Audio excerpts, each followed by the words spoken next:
All right, hello and welcome everyone to NACE Starleague. I'm your cast of the day, Eric Desrux Beltran. Joining me on the desk, of course, Cole, Coco the Dragon Dambly.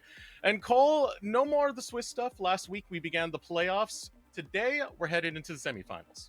Yep, and it is going to be a banger of a startup of the day here for us with the conference semifinals. And honestly, with how the teams are going to be playing out too, we've got some very strong contenders in this conference. And also later on, like I have to say, it's been one of the best conference playoffs to date here for the NACE Star League.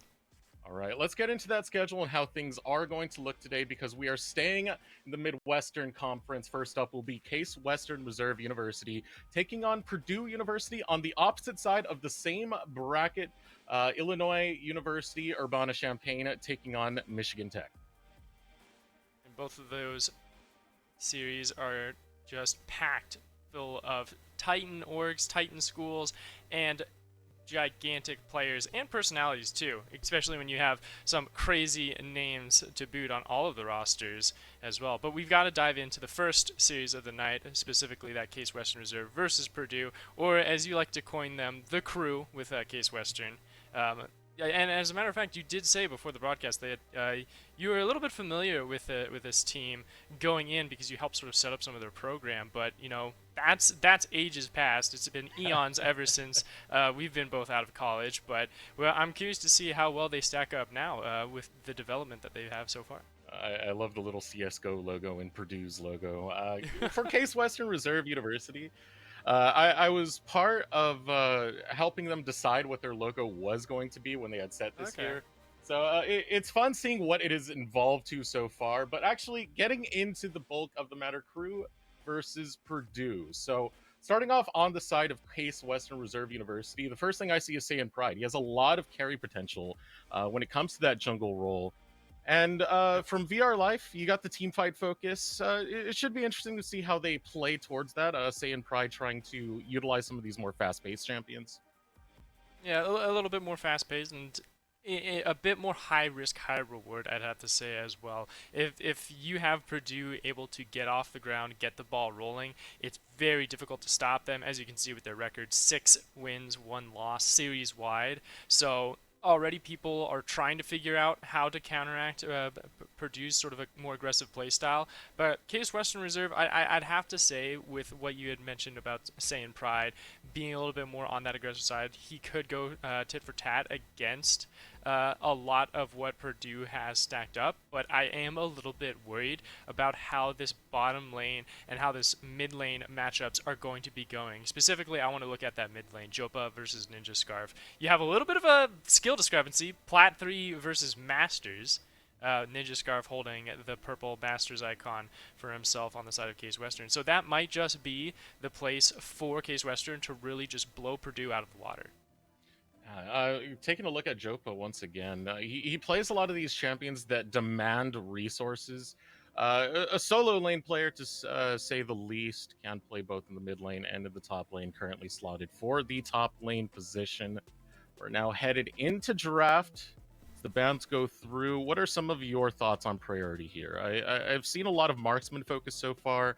I know both of these players are very keen on playing the Zeri and Jinx. Well, if we're going a little bit more in the vein of competitive pro level scene, I would be looking for Jinx right here by Purdue. Bam, there we go. Awesome stuff to see from that group. Just to sort of already have that change of philosophy in matter. We saw last week that a lot of the colleges still go for that comfort over counter, or more of a personal preference over the more, you know, basic meta of how League of Legends is this season.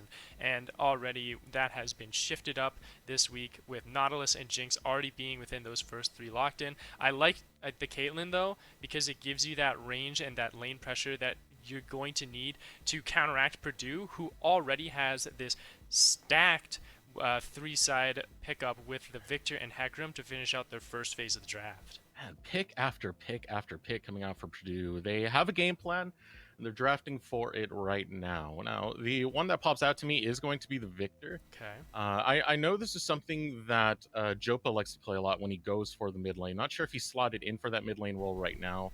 It is something you can steal away from Ninja Scarf when it comes to the mid lane. Yep. His two prominent champions are going to be Victor and Annie. Kind of a two trick when it comes to that mid lane.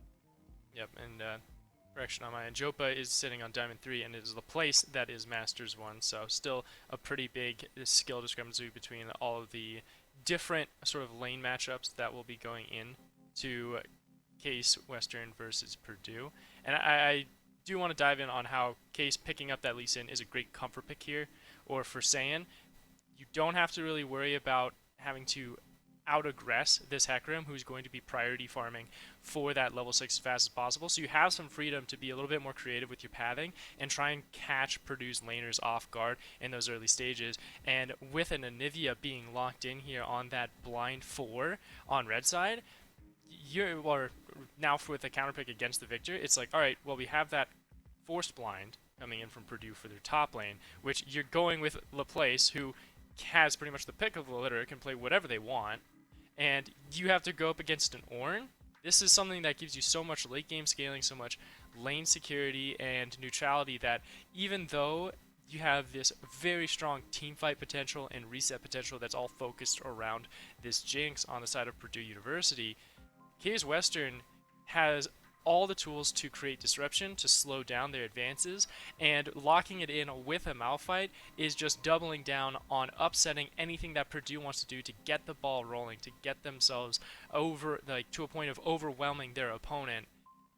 And I'm just loving how much that is. The only issue for me now for Case Western is, do they have the damage when we get to those later stages in the game, the 25, 30-minute points, where they have that damage to overwhelm the front line of Purdue University, or will they be toppled over inevitably? I really do like the team fight that Case Western are bringing to this. I also have another worry, which is how these lanes do play out in the Sure. grand scheme of things for the early game and for the mid game. It feels like there's not too many places for Saiyan Pride to really play off of. I imagine Case Western would just want to stonewall these lanes, farm as hard as they can. For Purdue, I'd imagine it's breaking that front line, getting those fights quite Yeah. early into this matchup. Yeah, and the only real big lane that's just screaming to me at the moment for either of these junglers to divert their attention to is going to be in that bottom lane, like Jinx Seraphine versus the Caitlyn Nautilus. That Seraphine is going to be very squishy. That Caitlyn will be able to harass that more more malleable bottom lane of the Jinx Seraphine underneath their turret. And if you are able to get past that sort of invisible wall of harassment that longer range bottom lane can provide, Case Western has a lot of potential to not only just harass them out of submission or into submission, but also to turret dive them and have 3 members, 4 members coming down and battering down the hatches against Purdue University. The only outside factor of that is the sense of counterplay. How well can Purdue keep track of Case Western's rosters? How can they keep their heads ticking and sort of keep that vision score up so that any of that more methodical play that might be coming out of the crew could be diverted or at least diffused for a while? All right, so the first draft of the Midwest Conference semifinals now done. We are going to take a moment to throw it over a short break while we load onto the Rift. So be sure to stay tuned. Game number 1 of Case Western Reserve University versus Purdue. We'll be back in just a moment.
Welcome back, everyone, and sorry for the delay. There was a client bug for one of the players. It has now been resolved, so we are ready to continue with our semifinals here now. Cole, one of the champions I wanted to bring up, it was a champion that showed up in the draft, banned away, Renata. Brand new, brand Yep. spanking new. A lot of the supports have been trying her out over in solo queue for our second series of the match, Illinois, Michigan. Both of them have been very much spamming in the solo queue. I want to know what your True. first impressions are of Renata.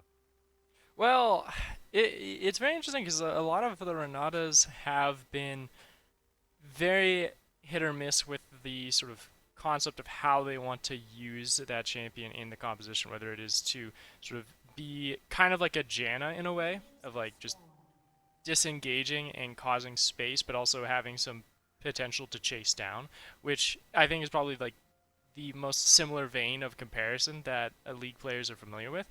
But a lot of it has just straight up been having a hard winning ADC and then just steroid buffing. That's really the how the majority of it is. So not fully unlocked potential just yet, but we got to keep an eye on sort of the majority of the counters of what really beats the crap out of a Renata Glask, which is things like the Nautilus that can lock her down and keep her from trying to provide space. And that's exactly what Aram Bromkench is going to be doing here on this knot. They want to make sure that they can get immediately into that invisible sort of pressure zone that a Seraphine and a Jinx are going to provide on Purdue University, and then really help ramp up Hiratechi's Caitlyn so that you can get the maximum output of this early scaling ADC, and then just run over that much more aggressive Purdue University composition. And focusing onto that bot line, let's imagine that's where I imagine eyes are going to be for a majority of this early game. Like I swear, if this camera stays over on the top side for too long, something is going gravely wrong.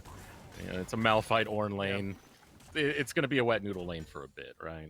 Bot lane is where most of the action should be happening. It's the lane, as we said before the champion select, before we went to break, that both of these junglers could really play off of.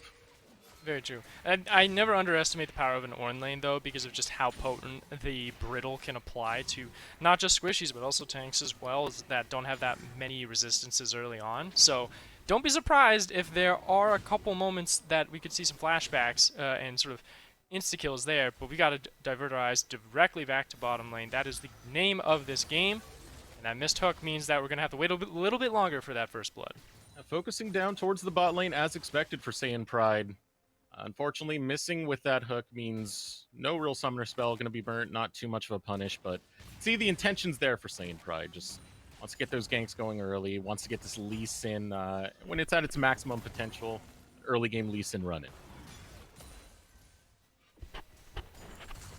And the other issue that I really it sort of slows the game down a lot for us as viewers is the fact that we have two solo lanes that are pretty much just neutralizers for each.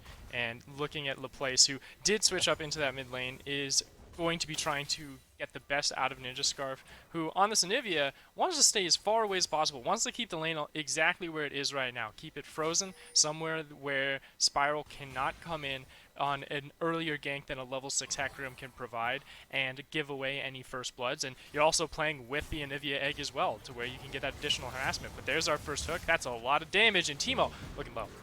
Teemo so low, but the exhaust is out onto Hirateki. Will not be able to get close enough to take down Teemo. Get a couple more pop shots. Aram Braum getting punished. So low is Ravens. Hirateki will not take him down, but close exchanges in this bottom lane, getting the attention of Saiyan Pride. And that's 3 summoners down for the price of 1 here, but Spiral in top lane. Here we go, Spiral showing up. I said something was going to be gravely wrong. It doesn't really matter when Spiral shows up, ganking from that end. Make sure they can wear down onto this Malphite and get a kill. First blood over on the top side.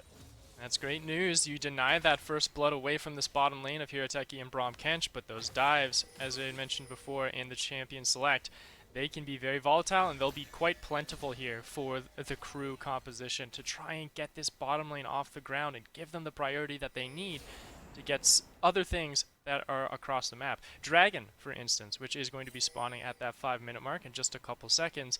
You could be looking forward around level 4, level 5 mark once Saiyan Pride Lee Sin is getting a couple more points into his skills. You don't want to go over any pressure charge yet. Hirateki, that's too much damage. Really locked down over in the bottom lane. That chain of CC, brutal. Even more brutal is Spiral as he wipes down Saiyan Pride, getting that kill over there into the mid lane. An attempted invade coming out from Spiral, going to be successful just out of the response of Saiyan Pride and Ninja Scarf, not really having that power to deal with it. So they'll back away for now. A great start for Purdue University already, being able to break open some of these more neutralized lanes that had come out of the draft and giving 1 kill over for both Spiral Claws and for Jopa, who on this top lane Ornn, getting a lot of pressure to potentially just make sure that you can always give an entry to Saiyan's jungle for Spiral Claws to get in, get some additional camps, and then get out and continue power farming. And Teemo, once again, taking a brutal amount of damage, means that they'll have to reset soon. which to me actually is bad news here for Saiyan Pride. If he is not able to get in quickly in underneath this turret, get the kill. Thankfully, there's no summoners for them to really have any counterplay on the side of Purdue University. So get this kill and either flash out and exhaust it so you don't give anything else over. This is getting pretty telegraphed so far, but acting fast enough. Aram Braum Kench gets the kill. Saiyan Pride still waiting in that brush. Yeah. Making that play without him, that really does hurt. It's a lot of time he spent not farming, not getting EXP, not getting CS. Walks away empty-handed, but a good play coming out for the bot lane of Crew. Yeah, it's still good news for Crew overall, but individually, Saiyan Pride is now 30 CS 250, is down that kill participation as well. So that's a lot of experience, as you can see on the map, that he has missed. Spiral Colossus is already level 6 on this Hecarim, has hit that speedrun checkpoint, and is now getting this bottom lane priority. Unfortunate, yes, that Teemo and Ravens fan had lost a life down there in the bottom lane, but because of that reset, you get that small window opening to get some things off of the bottom side of the map, take this dragon objective off the board, so now you have that late game investment starting to scale up and ramp up in your favor for Purdue, and then you can sort of use the free lane and potential tempo of lane management to bring Seraphine and Jinx up into this upper quadrants to prioritize this Rift Herald in the next couple of minutes, because not for the fact of you wanting to gain those additional turret plates per se. That's always great news. But to me, you want to take that objective off the board and you want to have manpower up there so that Case Western does not take that, who has the potential with the Caitlyn to take plates very quickly and to take turrets off the map at very early stages than what Purdue wants. Purdue doing really good with their vision in this early game, placing it deep into the river, trying to get more forward. You can see it on the ramp right there, spotting out where Saiyan Pride is. Some of the focus coming up should be this Rift Herald coming quite soon. Not much priority to be had going either way when it comes to these tanks in the top lane, the wave shoving the way of VR Life. Not much to be had over in the mid lane as well between Laplates and Ninja Scarf, who are just rather in a farming lane, in a neutralized lane. So we'll see what Saiyan Pride can force to begin something. Because the other thing you got working for you when it comes to the mid lane is these are rather immobile mid laners. If you burn their flashes, it's very easy to get a follow-up gank and be able to get that kill, given the crowd control both of these mid laners have. Yeah, but you do have the Agnivia on the side of Ninja Scarf, that additional parts of health that you have to tear through that allows that counter gank or that reinforcements to arrive from the rest of Case Western to look for some kind of rebuke after the fact of a gank. So it's something that thwarts away Purdue University from doing any action, and just the way that lane management has been and the lack of lane presence that has been applied by Saiyan Pride, it's just not a lot of action that you need to really get this early game rolling here. And this is the concern, is there's just not a lot of action. You start to lose out in the economic department of the game, and then this lower damage composition that Case Western has applied might actually just get overwhelmed by the front line and the inevitable reset capability that Purdue University's composition has cooked up. As Jopa, clearing the wave so he can look for a reset, he's got the teleport and flash for it, so it'd be a good time to do that, especially with how lane assignments are preparing for that Rift Herald in just a few moments' time. Yeah, shoving VR Life under the tower. Takes that recall, has the teleport available, as mentioned. And in prime positioning to start contesting this Rift Herald, if he so pleases, Spiral Claws, the top side of this river, but might put his attention onto a gank onto this top side. VR Life has not picked up that much health yet. Ooh. Unstoppable forced, used defensively. Keeping in mind of that itemization, it is only a tier and Merc Treads picked up by VR Life. Now looking into the bottom lane, rooted and locked is Teemo, has to flash away. The charm doing work. Raven trying to keep Teemo alive, but Teemo stays within auto range. Here, a Techie gets the kill, and he's going to double up with the ace in the hole for a double kill in the bot lane. That was a very disrespectful play there from Teemo, but amazing positioning from Hirateki to get into that auto attack range with the Caitlyn sniper rifle to be out of the turret range as well, so you're not taking any additional damage, and then you get the double kill for yourself because Teemo decides to just stay within auto attack fighting range of you when you've already lost the battle.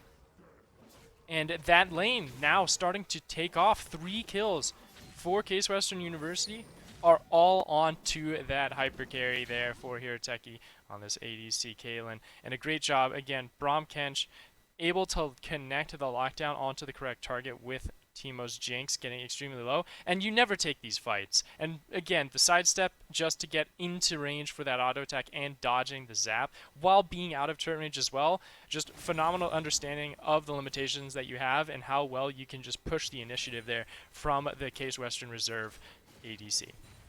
Hiroteki now completing the Eclipse. Really in position to be 11 minutes into this game. It's great for Case Western Reserve's bot lane.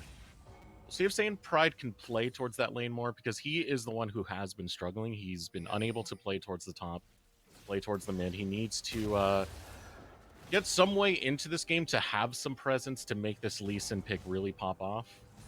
For Spirals, he's been doing quite well in the jungle thus far. 1-0-1, farming up a Storm as the level lead. All it takes is that Hecarim showing up and getting an onslaught of shadows towards that backline onto Hiroteki. If he goes down, that is all your income down for Case Western. Is setting up for this Dragon. Ninja Scarf trying to get away. Gets pushed in. Onslaught of Shadows going through. There is the Ignivia. Ace in the hole goes out. Spiral Claws is going to stay alive and take Saiyan Pride down. Going to scramble those eggs on top of it. Aram Braum Kench forced to flash away to be able to stay alive. Purdue going to get the best of the team fight. And a phenomenal team fight as well from Purdue to get the catch early on while the vision was getting set up by Case Western, and then just driving the nail in further with the resets. And a phenomenal job with all 4 members participating, and it was the rotation as well from Ravensfan and Teemo. Just a little bit faster, and of course you do have that global with the Super Mega Death Rocket to arrive to those fights and pop that Ignivia just a little bit earlier so that there's that additional damage that is lacking on the side of Case Western. They're able to get that kill. And here we go, Spiral Claws, he knows he's got that 2-level differential. He's got a massive lead just statistically and in his wallet to go ahead and try and push the initiative in this top lane, which again, VR Life struggling on this Malphite, which you had mentioned had only the Merc Treads and the Tear of the Goddess a few minutes ago, but now has those 2 Ruby Crystals. That's still not enough to deal with the max HP damage that Brittle applies to you from Jopa's Ornn, so you're having a very miserable time on that top lane. That Noodle fight is no longer Noodles. It is starting to hurt. It is starting to be painful. The Sunfire already done for Jopa, working on that second item. It is hell for VR Life in this top lane, and it is not being alleviated anytime soon. The hope for Crew, however, lies in this bottom lane. And we talked about the 3 kills that were picked up earlier. CSing quite well is Hiroteki. We've seen Aram Braum Kench and what he can do when he forces those engages onto the bottom lane of Purdue. And keep up something like that, you know?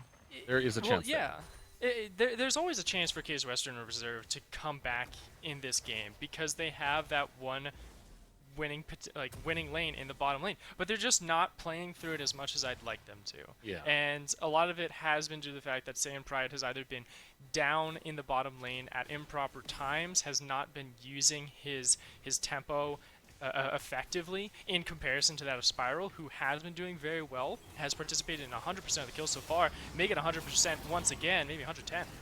Looking for more. The egg not even available. Laplace will get that off the back of Spiral Claws showing up, saying Pride. Far too late, friend. Purdue get the turret in the mid lane, get the bird in the mid lane, and they're looking for more as they set their sights towards Aram Braum Kench. Root is there from Raven Seraphine, but the Blast Plant will keep him alive. And another thing to point out as well is even though we really need Case Western Reserve here, if we're cheering on this squad, to come out and get back into this game from the 3,000 gold deficit that they're having to deal with now at this moment, is to keep dumping that attention onto Hiroteki. Get this Caitlyn out of this bottom lane. I don't care that it's 15 minutes and you haven't destroyed any turrets yet. You need to get Anivia to be the one crashing the side lanes, making sure that the lane management doesn't get out of control, and then you need to win that mid lane priority so you have access to those shorter avenues into the Purdue jungle and into the river, so you can contest these objectives early. So this lane assignment is causing a damper here, and also you're dealing with a lethality Caitlyn that doesn't have good consistent damage. It's all burst. In this fight, I feel like Spiral can get out. Oh, Is just he gonna barely. get out? Oh, Sonic Wave lands. Spiral will go down, saying Pride gets a kill. Now playing towards this bottom lane at long last, Case Western Reserve University. I do want to go back to that point you were just bringing up. This is not going to be that late game Caitlyn. This is completely front loaded. It's just going to be a burst of damage. Yep. So now setting up for the teleport. Case Western Reserve University looking for the dive in the bottom lane. Ninja Scarf gonna show up, gets the stun. Saiyan Pride goes down. A charm gonna land on the Ninja Scarf, gets hit by the Super Mega Death Rocket Zap, not gonna land over the wall. Still looking to land the shots on the Ninja Scarf, trying to pop that egg form. ARAM Bromkench will fall. Hiroteki still alive. The wall goes up and another teleport channel, this time to just guarantee a disengagement. A lot of disasters coming in for Case Western Reserve University. Oh, but the VR Life teleport to me, sure, it looks like it's there for disengaging, but the rest of CDWR was already gone. Crew had left the scene of the crime after what had just been a catch out in Purdue's bottom quadrant jungle. And that TP now is not available, and you have to walk back to top lane, and because you have to do that, you're getting caught out here, and you're forced to use your unstoppable force once again as a defensive measure. So, at this moment, the crew is currently trying to grab at strings, grab at opportunities to get themselves back in the game, but only they're just continuing to dig themselves a deeper hole. And yes, they still have Hiroteki, who's 4-0 on this Caitlyn, has the Eclipse, has the Collector. It's that lethality Caitlyn that will be able to blow up Teemo and Ravens fan whenever he feels like it, but is going to take a actual lifetime to get through Jopa and Spiral Claws, who are the big heavy hitters at this moment on Purdue University. Flash coming out from ARAM Bombkench puts the depth charge onto Teemo. Sonic Wave lands. Looking to follow up is going to be saying Pride will be able to take him down. Spiral Claws now on the back line. It's a 1-for-1. Hiroteki trying to survive, has to flash away, but the damage is there. Out comes the ace in the hole, finds its mark. One more auto to go through. A shutdown for Hiroteki. Doing the work now, but here comes the call of the Forge God. Stun landing onto Jopa, but Jopa is alone. Jopa does not care. Jopa will still find Hiroteki. Another kill goes through, looking to make it a double. Will make it a double as Jopa will get the support. The entire bot lane fed back over. Now Jopa turns his attention onto Ninja Scarf and VR Life. Ravens fan there to provide some support, but the damage was done. Jopa in a 1v4 takes 2 out with him. Oh my goodness. Jopa just came in and took crew. Wait, he's not done. No, Jopa, you gotta stop, man. You can't overeat like goodness. that. It's gonna be kill number 3 in the extended part of this fight. You know, sometimes we say, some would say Jopa took crew to Pound Town here, but I'm saying Jopa took him to Home Depot, built him a casket straight out of the wood in the aisle 27, and then just shipped it down the river. What an absolute monster of an Ornn, man, being able to take that on. And then it all started off for Dragon Contestion. It did start from crew trying to find a catch onto Purdue University's bottom lane so that they could swing back up into this river and then sort of brute force Purdue off the Dragon. But you can't do that when you've got an Ornn and a Hecarim. And we were just talking about how Ornn and Hecarim are going to be the heavy hitters of Purdue in this mid-game stage of Game 1. This goes to show that that is exactly the case, and Hiroteki does not have the power to deal with it. God, this is disrespectful. Jopa's just proxying the wave and going for the big dives. He has the backup of Spiral Claws. Hiroteki goes down, and it's right past the tower. It is showing you the authority that Jopa and Spiral Claws demand in this mid-game. And from here on out, you've got a 6,000 gold lead on your side if you're Purdue University. A lot of that is dumped onto Laplace and Jopa in these solo lanes, who can provide so much authority in their own right. You can see already spacing him in. Sure, Laplace takes a lot of damage there because he's overstepped his bounds, but that means you push away Ninja Scarf from that turret. Now it's only Bromkench that can sort of try and manage and push this away in a wave, and you've got this Anivia within kill potential once more in just a matter of 30 seconds. You're also sitting on Soul Point here for Purdue, so this game is 100% the way you want to play it, and you've got the resources to also create this game in a sense of tempo and in time management as well. How fast do you want this game to go? How quickly do you want this game to end? Or how long do you want crew to try and deal with his onslaught on all lanes in this game one. For me, it kind of hurts given the potential that Case Western's composition did have. Sure. Specifically with stalling out. When you have this Anivia, you can just turtle under your base. Actually, Jopa getting caught out underneath the tower, taking quite a few shots. Is he trying to turn this one around? He only has about 200 health, but he's recovering quite quickly. He's still going to go for the kill. But luckily for Ninja Scarf, Hirateki was there and watching. I feel like he went for that just in case anyone was trying to come in and close him out, so try and make a one-for-one trade if anything, or at least pop the Agnivia if it was available. At that moment, you know, a bit of an overstay. Does give some great gold, shutdown gold, over to Hirateki on this Caitlyn. So 7-2 is going to be finishing out that third item, Lord Dominic's, for this Caitlyn. It still hits hard. You can see that you have to invest into that just percentage armor pen to manage against Spiral and Jopa respectively, of course, who at this moment in time has so much health to tear through, and that's where it comes into an issue.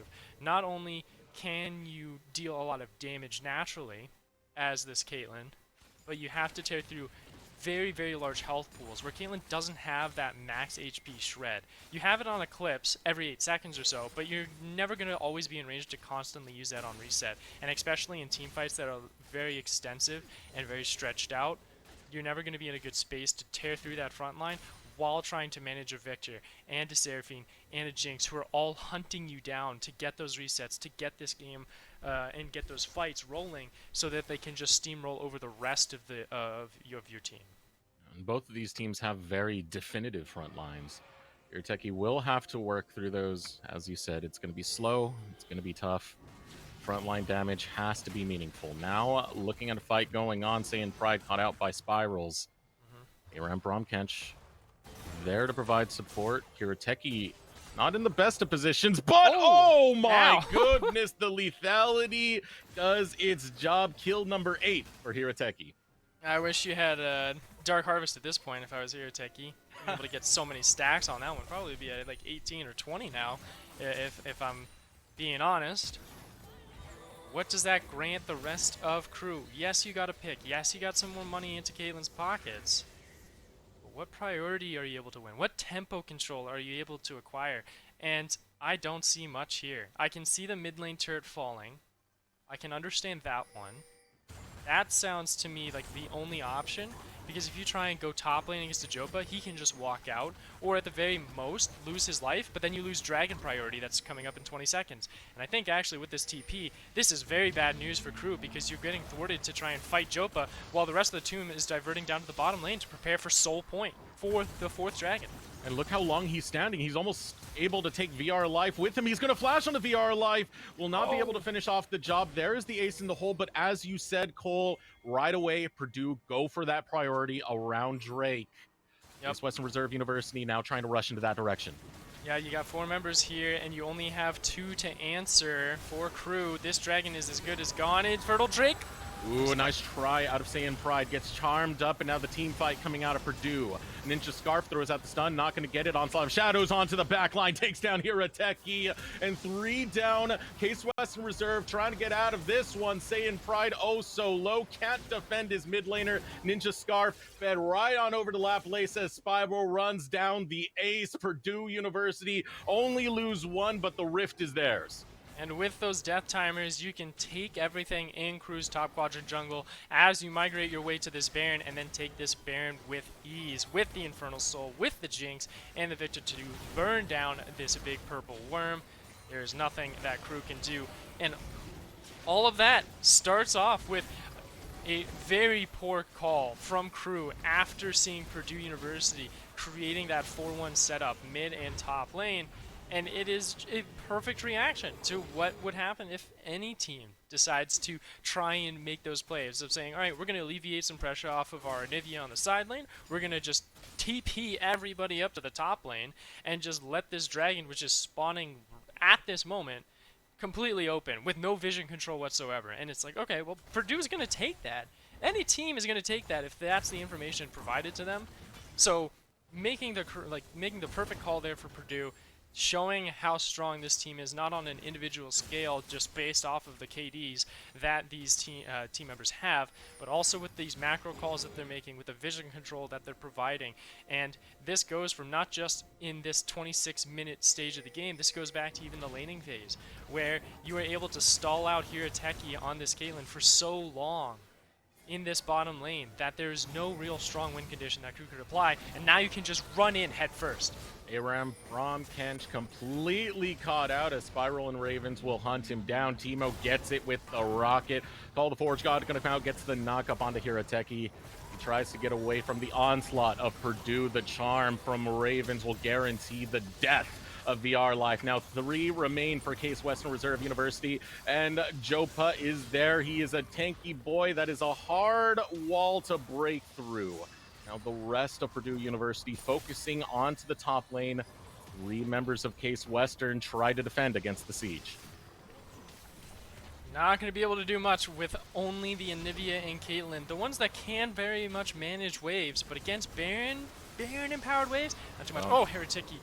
Oh, able to take one with him, though. Laplace falls in the process, but Hirateki is down. That is all your income. Saiyan Pride, not sure if you want to take that. The exhaust goes down on the Saiyan Pride, and Claw will go right after him. He will fall in the process. It's going to be 2 down as Ninja Scarf trying to find the fastest way back into his respawn. It's going to be death. Raven picks up that one. VR Life. There's nothing you can do but watch your base go up in flames. Purdue University, they've only taken 1 defeat in the regular season so far, and they're looking to continue racking in those dubs to take game number 1 of this series. Making quite the statement here in game 1 for Purdue. Phenomenal performance as well from all the members of Purdue University, and I have to shout out that bottom lane of Teemo and Ravens fans, not because of how they played in the lane, but how they were able to slow the lane down in its own right, mostly just keeping that control. But even to that extent of, like, that is the weakest chain link in this entire roster of Purdue University, that they struggled down there when it was very much a hard losing matchup, and then allowed the rest of the team, where we thought it was very neutralized with the Orns and the Victors against the Anivias and Malphites, where they couldn't really do too much in those early laning phases. That doesn't matter, especially when you have a jungler like Spiral Claws, who is definitely my MVP of this game, to just carry through, dominate on that Heck Room, and just overwhelm the more early aggressive jungler that was Saiyan's Lee Sin. And when you are able to get to that level 6, when your opponent is only level 4, that's just a recipe for success, and just allows such a phenomenal performance out of the rest of the team of Purdue University. I also want to give a shout out to Jopa, who, after he got out of that lane that was very successful, it wasn't the hardest lane to win. He spread the love across the rift, and he was just conquering every single lane in the name of Purdue University. It's a good game 1 coming out of Purdue University so far, but it is a series, so we have to see what is going to go down in game number 2. We are going to throw it over a short break. When we return, we'll continue this series matchup of Case Western Reserve University versus Purdue University.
Welcome back, everyone, to NACE Starleague. And, after that break, I hope you've had some time to grab some refreshments. If you need a recommendation, we happen to have one. Did you know that not only America runs on it, but NACE Starleague runs on Dunkin' as well? We are proud to have Dunkin' as our official coffee partner this season for NACE Starleague. Dunkin' wants to change the game on energy, and coffee is a natural, sugar free source of energy for those late night gaming sessions. Check them out online or visit your local Dunkin' Donuts. Now, personally, I agree with that sentiment. I got a cup of coffee right here. I think it's the perfect energy boost. I'm sure these collegiate squads are very familiar with caffeine boost being required. Yeah, they're definitely familiar with that, and honestly, caffeine was not the only thing running through Purdue University's veins in that game one. They were running some pure adrenaline as well with how phenomenal they were able to play out in all the lanes, which felt like very lackluster sort of states of the game, but just dominated with very bloodbath fights and skirmishes back and forth around those objectives and around those dragon pits. And that is something where going into the second game, going into match point here for Case Western Reserve, they need to figure out how do they slow this pain train down. They had a good, at least, hypothesis of what they wanted to do in that bottom lane, of having the Caitlyn Nautilus to just overwhelm and beat the living crap out of a Jinx and Seraphine's matchup. But the biggest call out for me was just the lack of presence that Saiyan provided on that Lee Sin. And going into this champ select, we are seeing a very quick pick and ban phase of round one for both these teams, but it still leaves up a familiar ADC, even though we Yeah. did get rid of the Seraphine and the Hecarim from game number one. Okay, this is what I'm excited for. This is definitely going to Ninja Scarf. Ninja Alrighty. Scarf, we talked about it. He's a bit of a two trick. He loves Victor. He Yep. also loves Annie. He takes this Electrocute Ignite Annie and just kind of runs it right into them. Usually he has Saiyan Pride backing him up with some Mm-hmm. sort of a jungler that provides additional burst to just eliminate the mid lane. Yep, and this is where I'm going to be very curious on what jungle you pick for Case Western Reserve to grab with that Annie. I preferably do favor the Predator's Annie that can sort of get out of lane and just like sprint it down to one of the side lanes to get control over it. But if you're able to win mid lane pressure and then just absolutely burst out any of your opponents, if that's the way you love to make the game work, then more power to you on that one, as Viego is going to be grabbed up for our jungle matchup between himself and a blind pick. So Purdue University is going to be able to counterpick, but that does also mean Case Western Reserve is going to be able to also ban out some additional junglers if they so choose.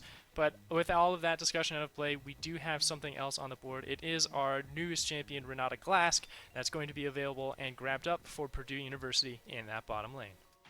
Exciting to see a new champ going to hit the rift. Kind of plays as this offensive enchanter, if you will. Yep. There's so many creative things you can really do with her. Yeah, I'm going to be very excited, and this is one of the lanes that I think that a Renata Glass can do very well in, because you have a Lulu that, yes, can harass, but doesn't really pressure out the sort of zone control that a Renata Glass is also trying to hunt for and trying to acquire in that laning phase. And also, it's kind of like a more aggressive Yumi in a way, of giving people those massive steroids, and then also having the capability to just like swing back and force a lot of the higher damage threats on your opponent's team to turn back. And I'm looking at how Case Western Reserve is built up, and that is some very potent damage on a Viego and a Kaisa for you to go ahead and hostile takeover. And then, being that extra squishy as it is with this team already, that Lulu is going to be working double time to make sure that these hyper carries on her team are going to be able to survive long enough to really get themselves on the board and get those resets started for that Viego. But if they can survive, the potential is huge for Case Western Reserve University. Yep. Kaisa and Viego can dive in an instant. You got the dive buddy kind of set up going there, the protection of the Lulu. It's always a big if factor because Purdue have gotten a lot of answers to what Case Western brought here. Yep. Case Western Reserve, the final lock in is going to be Nasus. This is a comfort pick for VR at Life. It's something he enjoys to play a lot alongside the Wukong. Yeah, so already here we did have a lot of the more meta favored styles of Purdue University, and then the comfort over counter style that Case Western Reserve is going to be going in. Yes, they have some meta with how Kaisa and Viego are in play, but when you have an Annie and a Nasus in the same game here, this is definitely something where it's just, I understand the matchup. I've played this dozens of times because I love playing this champion and because I run into it so often, especially in this season where you run into a lot of Jaces, you run into a lot of Nars in that top lane. So I'm not too worried about how that Nasus matchup is going to go per se in the early stages. But it is something that's much more volatile than that of an Ornn and Malphite. And when you have that Volibear in the mix, which is a little bit slower to get rolling in the early stages comparatively to that of a Hecarim, the switch out is that you actually can gank a little bit easier when it comes to those pre-6 presence fights. So I'm very excited to see how Purdue University is going to be able to run this one again, to see if they have a little bit of a different changeup or if it's going to be more of the same play style of trying to keep bottom lane under control and not give too many kills over, and then focusing on mid lane and top lane to be the center points to prepare for the mid game and then take over from there. All right, match point here for the semifinals. Purdue University versus Case Western Reserve University. One more win will get Purdue to that finals for the Midwestern Conference. We're going to throw it over to short break while we load into the rifts, so be sure to stay tuned. We'll return with that match in just a moment.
All right, welcome back everyone to NACE Starleague. We head into game number 2 of Purdue University versus Case Western Reserve University. Purdue already up to some sneaky shenanigans here as they go after VR Life. The ghost is going to be burnt though, and VR Life will get out okay. Now, taking a bigger look into the landscape of things for Case Western, this is a comfort draft, right, Cole? Annie for Ninja Scarf, it's a special. Same thing with the VR Life and Yep. NACE. The damage and pick potential is there, but the big thing for this draft is confidence more than anything else.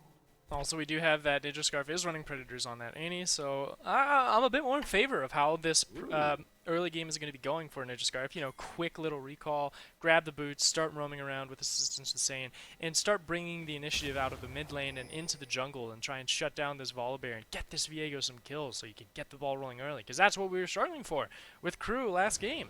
It was something where we've got this Caitlyn, we need to get this Caitlyn online in game 1, and now this time around you have here Teki on the Kai'Sa, and it's the same story.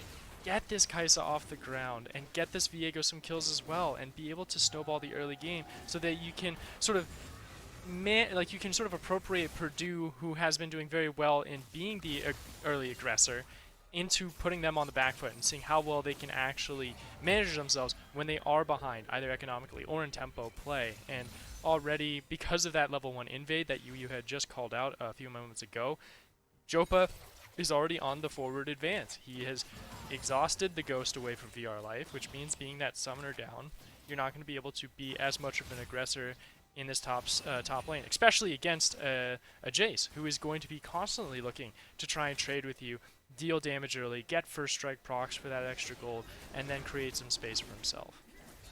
Purdue would love a repeat of that over on the top side. Jopa just having that command. They would love a repeat of the entirety of game 1, because Purdue, on all fronts, were playing quite well. They stopped Saiyan from having any presence in the jungle. Spiral was tremendous in the team fights to disable the Fed Caitlyn that Timo was playing. Ravens fan, excellent counter engage, and a lot of those tools are the same as they were in game number 1 here in game number 2 for Purdue University. For sure. So, seeing if they can rinse and repeat that kind of success path, as Ravens fan and Timo have already sort of warmed themselves up and have been able to win some priority in this bottom lane, though they'll have to be a bit cautious as we are attending ourselves to the top lane. Already a dive. Setting up Spiral, leading it onto VR Life. Jopa has to flash in to get the first blood. Spiral didn't get too low, neither did Jopa, so Saiyan is going to have a hard time picking out who he wants to take down. Spirals is going to return fire. Oh! Too low is Saiyan, and Spiral will survive. 2 going over to Purdue. And that was such unfortunate timing with the stun coming up from Spiral Claws to get that hit before Saiyan Pride was able to finish that auto attack, and right in time for the shield to connect for Spiral to stay alive for that moment longer and get out with a 2-for-0 trade. Wonderful job from the top side of Purdue University. But now we have Crew once again on the back foot. How can they swing themselves into a wave of attention? But no, it's all Purdue. That's all we got to talk about, is how well they're going to snowball this game. Doesn't have his ghost up yet. It's just barely coming off cooldown. It's not going to be available. VR Life, will he be able to get away? A couple more shots in the back. Spiral's trying to set up the tower dive, but the minion wave is not there. Still gonna juggle around with that aggro. The Wither does work, and Jopa feeds off a double kill. Overcommitment to dive this Nasus. And that wasn't an ego check whatsoever, sarcasm intended, as it was just Jopa and Spiral Claws trying to bite off way more than they could chew, not respecting the maneuverability that VR Life knows around that turret. He got very familiar with that turret in game 1, and being able to duck in between the cracks, great for him, but now we've got this gank in mid lane. This is a great thing for Crew. They're trying to get the gank in. The burn comes through. The gank gonna work. Laplace goes down. Spiral too slow. Case Western Reserve University getting a kill on the mid lane to Ninja Scarf. And it does go over to Ninja Scarf with that Ignite, so that's great news for myself, because then you can go ahead and reset. And honestly, the first thing I would buy if I was this Annie would probably be Sork Shoes.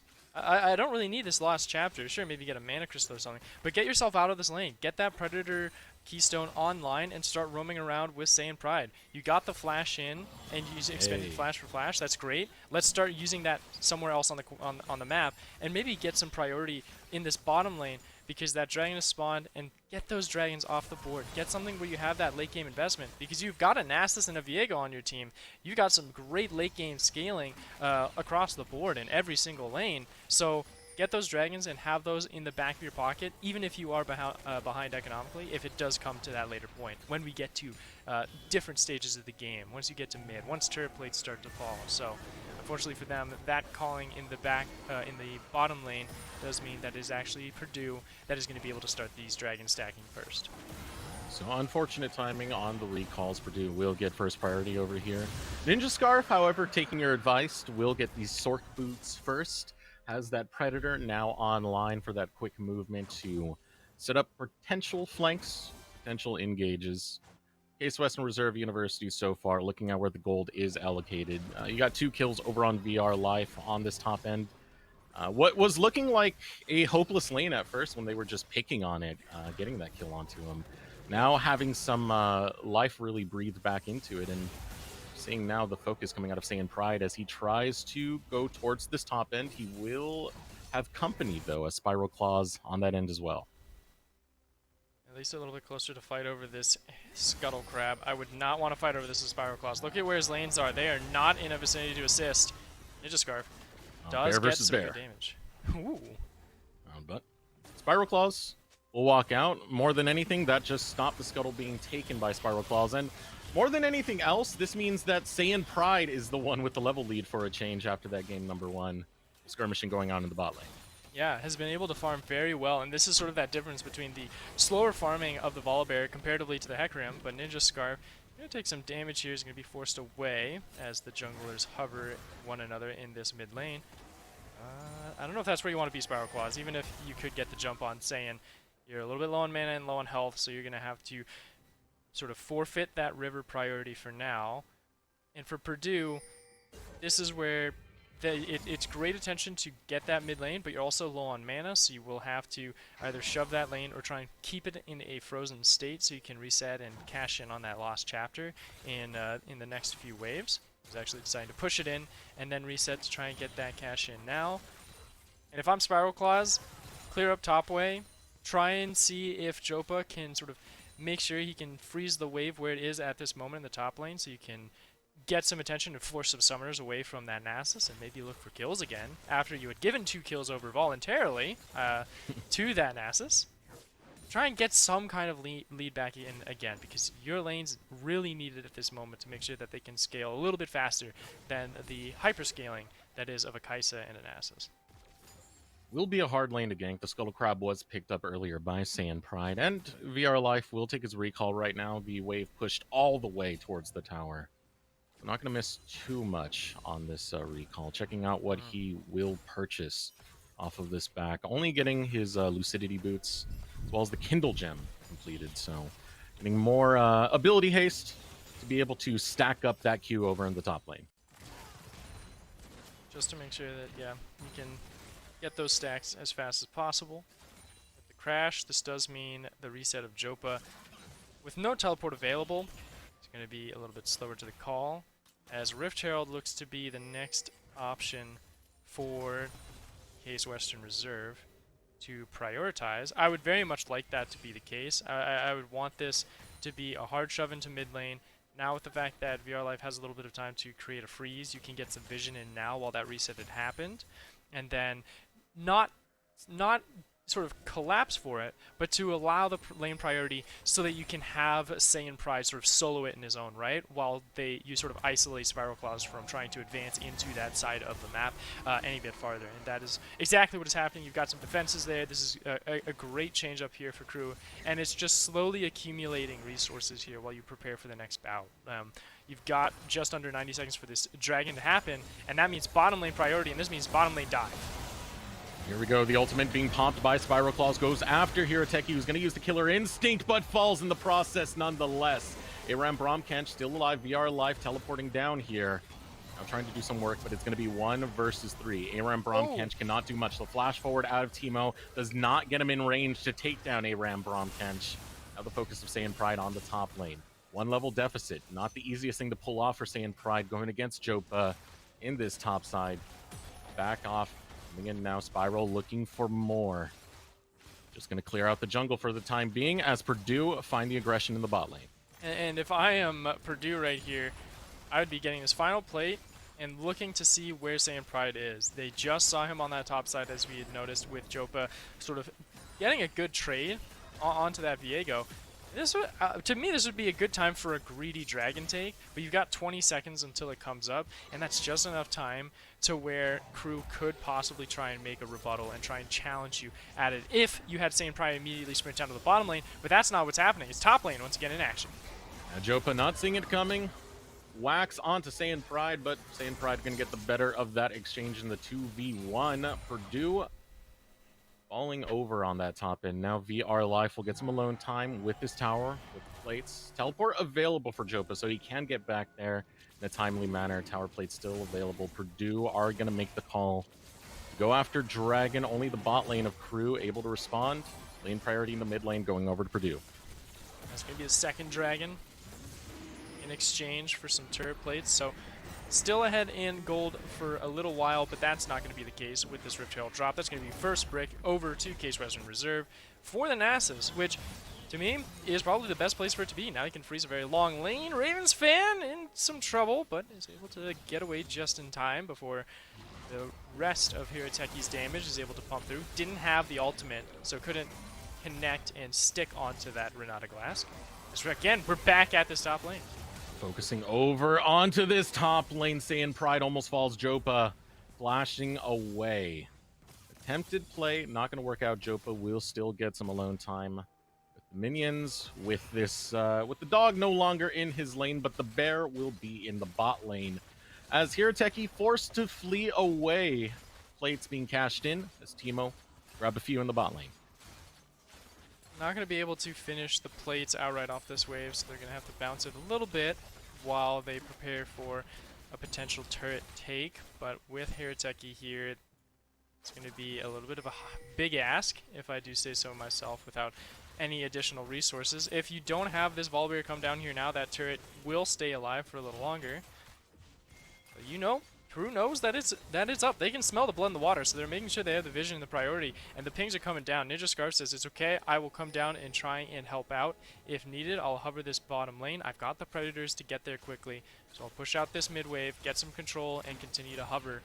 Where on the other end, Jopa had shoved his lane up, and he's actually taking away from Laplace, who has farmed very well on this Victor. So sort of a nice donation from Victor to help out his research partner, as it is, to continue to at least hold some economic lead and try and recover from the massive camp that had just happened minutes ago from Saiyan Prize Viego. As we head towards the stage of the game, what I'm kind of hoping for is to see Ninja Scarf get more freed out, if Saiyan Pride can be able to do that, because we've yet to really see the Predators have an effect in this game. We've yet to see the full speed pedal to the metal Annie, race into your lane, and just drop Tibbers onto, I don't know, Teemo over in the bottom lane. Yeah, true. And this is the weird spot of a game too, where you have compositions that aren't really looking to like quickly get out of a lane assignment, and they much prefer to sort of stay in their laning phase sort of formations of having Teemo and Renata Glass want to go down here. Oh, this is exactly the reason they want to get that reset and try and look for blood, but that does force ultimates away.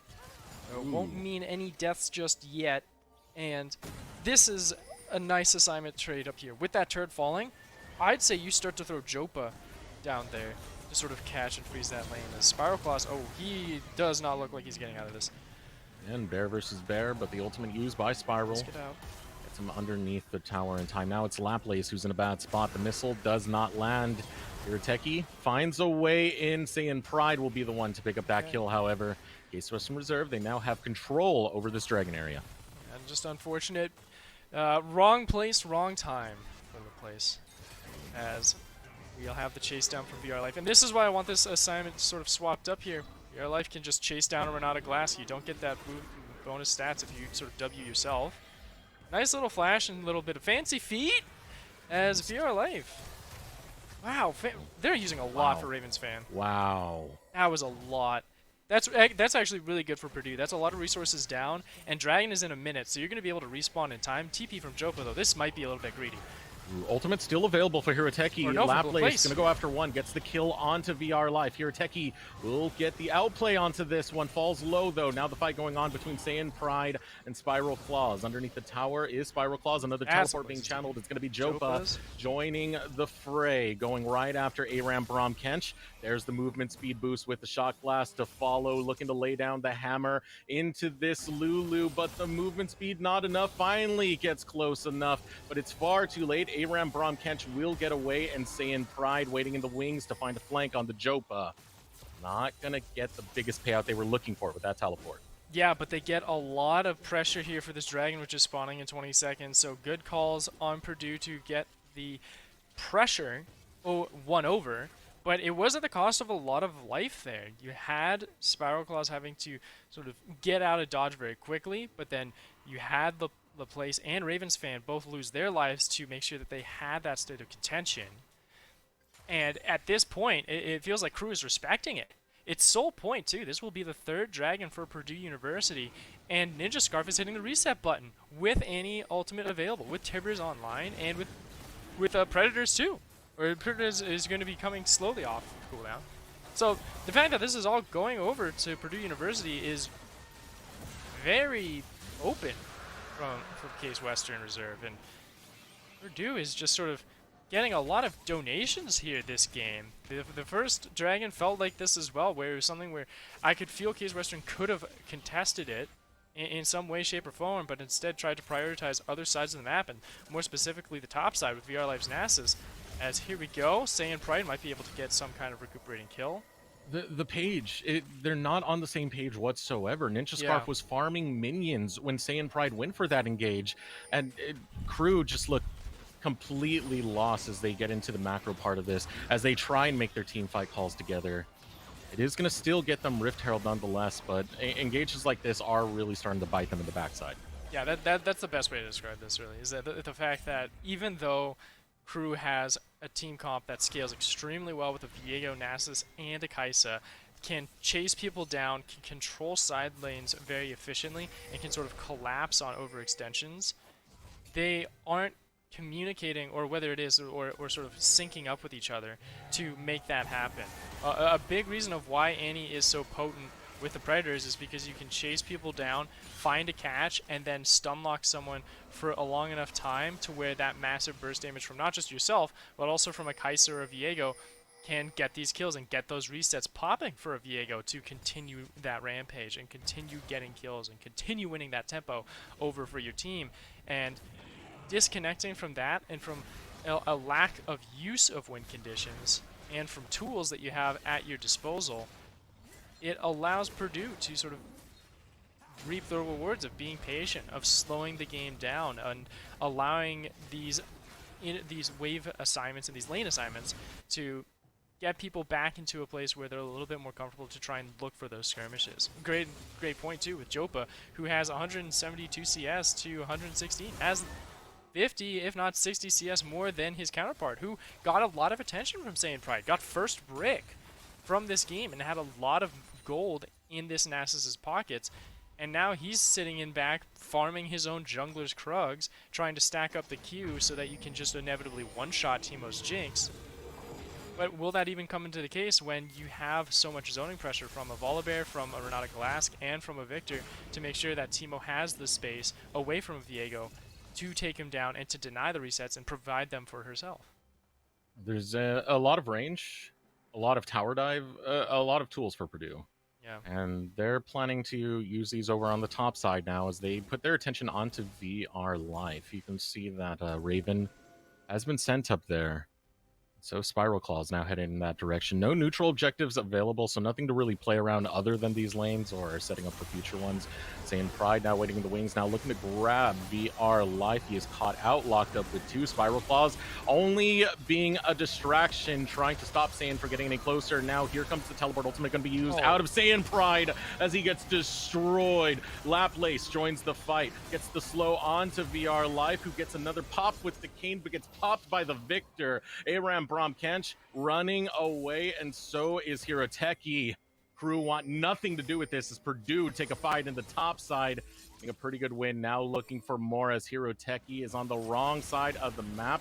Not exactly spotted out, so Purdue going to start up the Baron. And they can take this one with ease. No jungler to try and stop them on this quick advance of a Baron power play. They were able to do it with one Baron power play last game. Let's see if they can do it once again here at 21 minutes into this second game. Being able to blow this game wide open once again. They were struggling a little bit for just a few moments with how well they VR Life and Sand Pride were able to win side lane pressure, but again, it's this lack of tools being used that Purdue is able to rally themselves around, get these catches, and you could see immediately what had happened with Sand Pride, who has the damage to really blow up a lot of the squishier targets of Laplace and of Jopa. He can't finish the job because Spiral Claws will come in, get the stuns, or Raven's Fan will be there to hit the exhaust button, to get the stuns, pull him away from his target, and then create that space to where this Viego will never be able to get to that point where he can reset. It's a different story, but very similar conclusion to game number 1. Very Just true. Making Saiyan Pride not be a factor. Ravens caught out now in the river, has to flash away as Ninja Scarf going to join in, but so is the rest of Purdue. The river Spiral stalking his prey as he works his way forward 5 seconds before the dragon hits. This would be Soul for Purdue. It's up to Crew to respond. It'll be very tough to do so. Saiyan Pride is going to have to dodge out once again. VR Life and Saiyan, here we go. Here we go. Tiber's going to go down. Stun only onto one. Trying to get away is going to be Ninja Scarf. Gets low, gets chased, falls. Teemo is now excited. Looking for more. Doesn't get the zap on Aram Bromso. Sets his sights onto Hiroteki. That is 4 falling on the side of Crew. Purdue now marching towards the mid lane. And with that, they will be able to take this inhibitor in mid lane. And with 20-second death timers, I'm not sure if they're going to be able to actually finish this game outright. They do have very healthy members, though, so they could try and gamble for it. I feel like Purdue, the way that they've been playing this game, it might just be the safe man's bet to try and take one of the turrets, check those timers, see that, alright, Saiyan and VR Life are 1 second away. Let's take those turrets and get out. But no, that ultimate from Spiral Claws may tell me otherwise. They're going for it right now. Aram Bromcrench, VR Life, too low. One of them will drop. Returning fire is going to be Hiroteki. Goes for the back line, gets one down. Goes after Laplace, who flashes away, stays alive. Saiyan, same can't be said for him. A double kill coming out from Hiroteki, but finally falling to the wrath of Purdue. Ninja Scarf, Aram Brom, the only survivors to witness the wrath of Purdue as a couple more rockets rain into the respawn. But the Nexus is exposed. This series belongs to Purdue University as they book their tickets to the finals.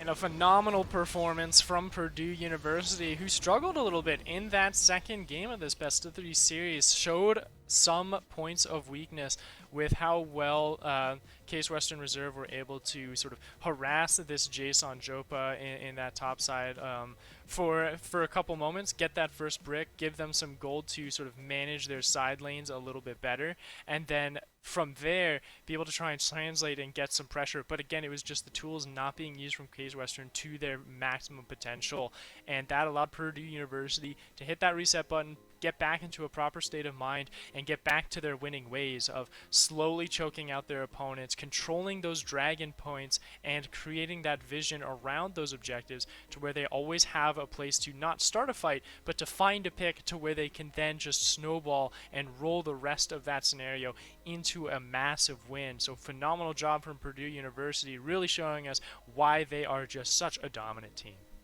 I'm very happy with their performance, pretty much in every single lane. You had to stand out. Ravens, his counter engages that we saw in the Seraphine in game number 1. Teemo, just solid positioning coming out from a marksman. Everyone else, from Spiral Claws' dive to Jopa, in the mid lane, everything else was great out of Purdue University.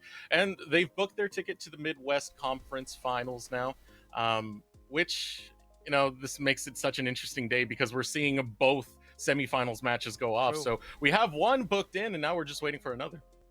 Yeah, and we get to interview sort of one of the winners here for the side of Purdue University. I'm going to be very excited to see who that is. But also, like you said, it is just one side of the grand finals here that we have finally figured out. And in this segment, as we set up for this interview, this is coming from the Leukemia and Lymphoma Society. LLS is making an impact in the cancer community, which includes leukemia survivor Tobin. After a variety of nagging symptoms and a specialist visit and many tests later, 4-year-old Tobin and his family received the news that he had leukemia. And a new reality set in for his family. Every day was a marathon of appointments, medicines, and shifting schedules. For Tobin, his parents, and his two brothers, this was an intense and scary time. But having LLS in their corner to help their family, connect with blood cancer community, and witness survival stories helped tremendously. They stayed focused and present, fought the war, and won. Tobin crossed the 2-year cancer-free mark in December. He's now 9 years old and aspires to be a YouTuber. His favorite games are Minecraft, Battlefront, and Fortnite. Alongside Tobin, we recognize the LLS hero of the game as the player who made the biggest impact in the match, whether it was a clutch play, a sacrifice, or providing strong leadership when it mattered most. Now, I got the drum roll. If you got the reveal, Coco, LLS hero of the game is. It's Laplace here. I'm playing a phenomenal Victor on both games, and I have to say, just absolute wonderful job. Sometimes you have all these other players who get to be these big highlight pop-off moments and getting montages, but being the pillar of the team and being able to always have that solid rock for the rest of the team to work around. Laplace, I've got one question for you to start it all off. How's it feel to be in the finals here for the Midwest Conference? Well, yeah, I'm definitely really excited. To be honest, I've never like got this far. So yeah, I can't like honestly, I'm really excited. I can't wait to just how you say it's like get to prove myself more. I say, and also it's been a really enjoyable time like playing with my teammates. Yeah. So tell me a little bit about the road to get here. What were your expectations coming into this? Because you said you did not expect to get this far. What were you expecting out of Purdue University when you joined this team, when you joined this collegiate squad? And in what ways has this exceeded your expectations? So a roster for this semester is actually, in my opinion, like the individual levels are not as good as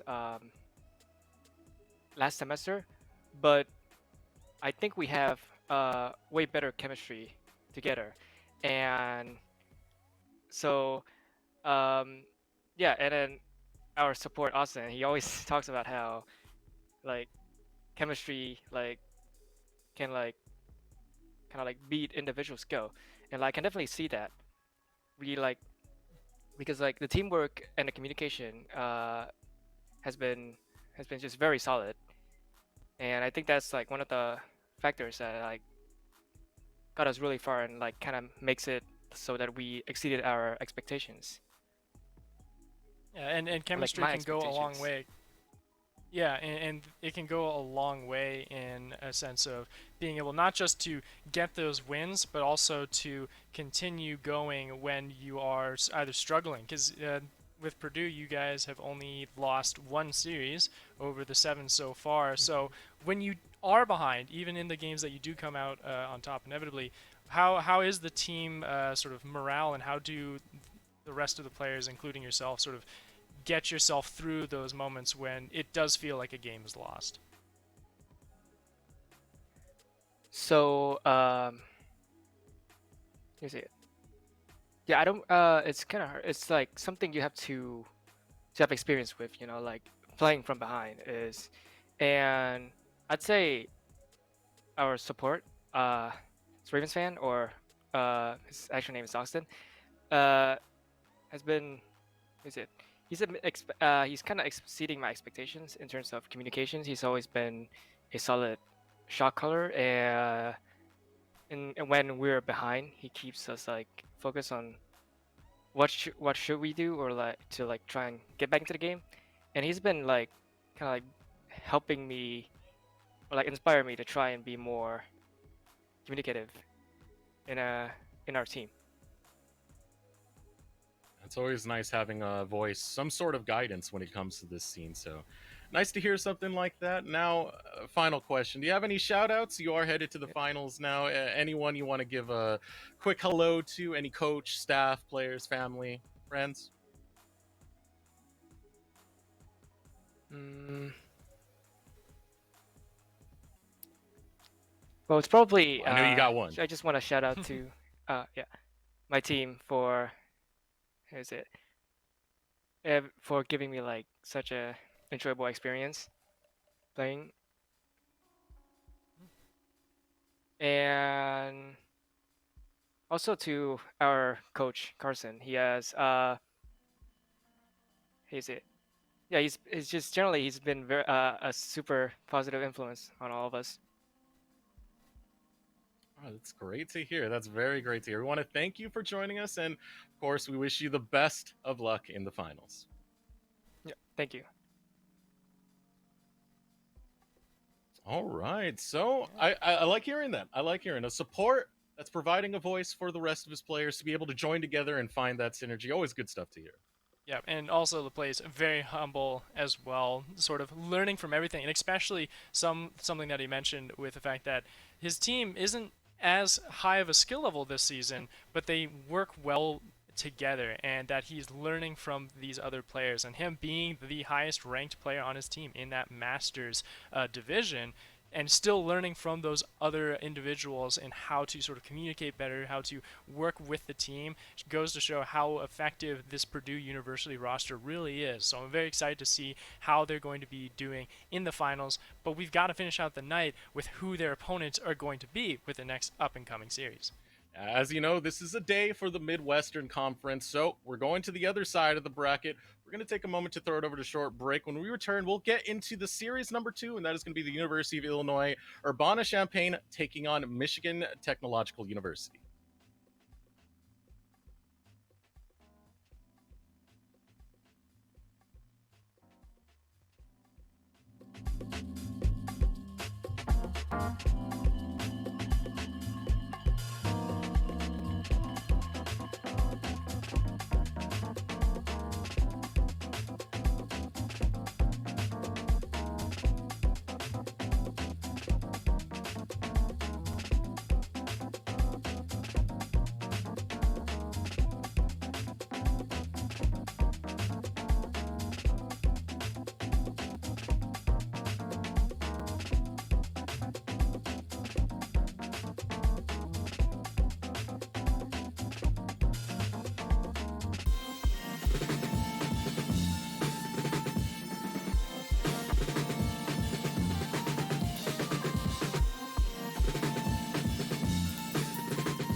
Welcome back, everyone, to more NACE Starleague. Now, be sure to grab a seat. In fact, wait, do you have one? Well, would you like one on us? Do you need a new gaming chair? Is your chair tired, old, or you don't have one at all and would love to play in comfort? Have you seen the new Mavix M4 chair yet? It's great. Comes in 4 different colors with fixed back reclining, dynamic variable lumbar support, and cooling Mavix mesh. You can even take a nap in this chair. It is so comfortable.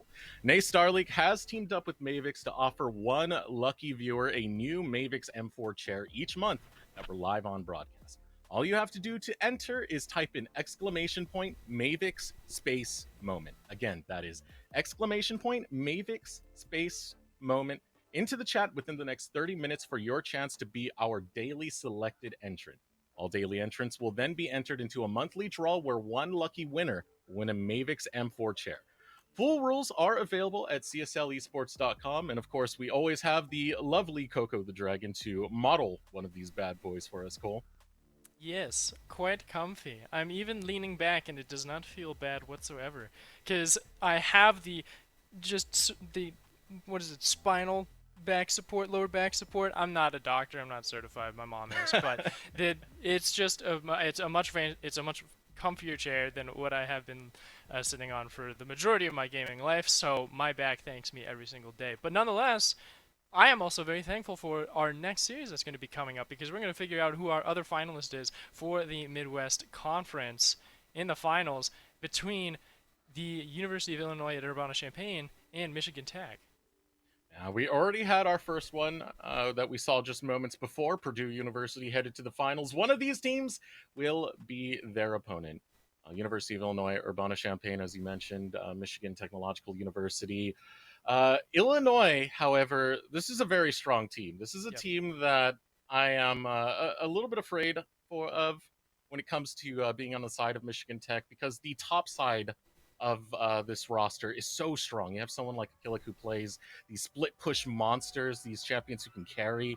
La Mm-hmm. Punisher over in the jungle who plays these very tank engaged junglers. Yep. Think about the Hecarim, the Trundle, for example. There's a lot of power for Illinois. Yeah, there's a lot of openings for just massive overtake when it comes down to how well Urbana-Champaign can sort of take games over, not just on the Rift, but also in draft as well, because they're some of the more flexible players as well. Sure, if you give them their comfort picks, that's already a nightmare in itself, but we've got to look at what Michigan Tech is bringing to the table too. There is a little bit of that skill discrepancy, which can always come into play every now and then, but mostly it is about sort of that team cohesion, that synergy, and being at a record of 6-1, you know that these players work well together. And I would be looking at sort of what you had just promoted on the side of Urbana-Champaign to come out in Michigan Tech. I want 67 and Hockey Rat to sort of go blow for blow, or to figure out a way to neutralize that top side of the map and sort of give some assistance elsewhere. To either say, you know what, let's go for that Shen top lane and try and make sure that we have a hyper carry in the bottom side of the map or in mid lane to get things going. And also not to be afraid from being flexible, to try and continue and contest flex picks, because those flex picks can be very important when it comes down to winning out in that draft and giving your team that edge going on to the Rift. Hockey Rat, you're gonna have to make something happen big time here. True. I look at the top side that I just mentioned for Urbana-Champaign. It's a tough cookie to crack. Looking at the champions that Hockey Rat does play, there are champions that can be enablers for other lanes.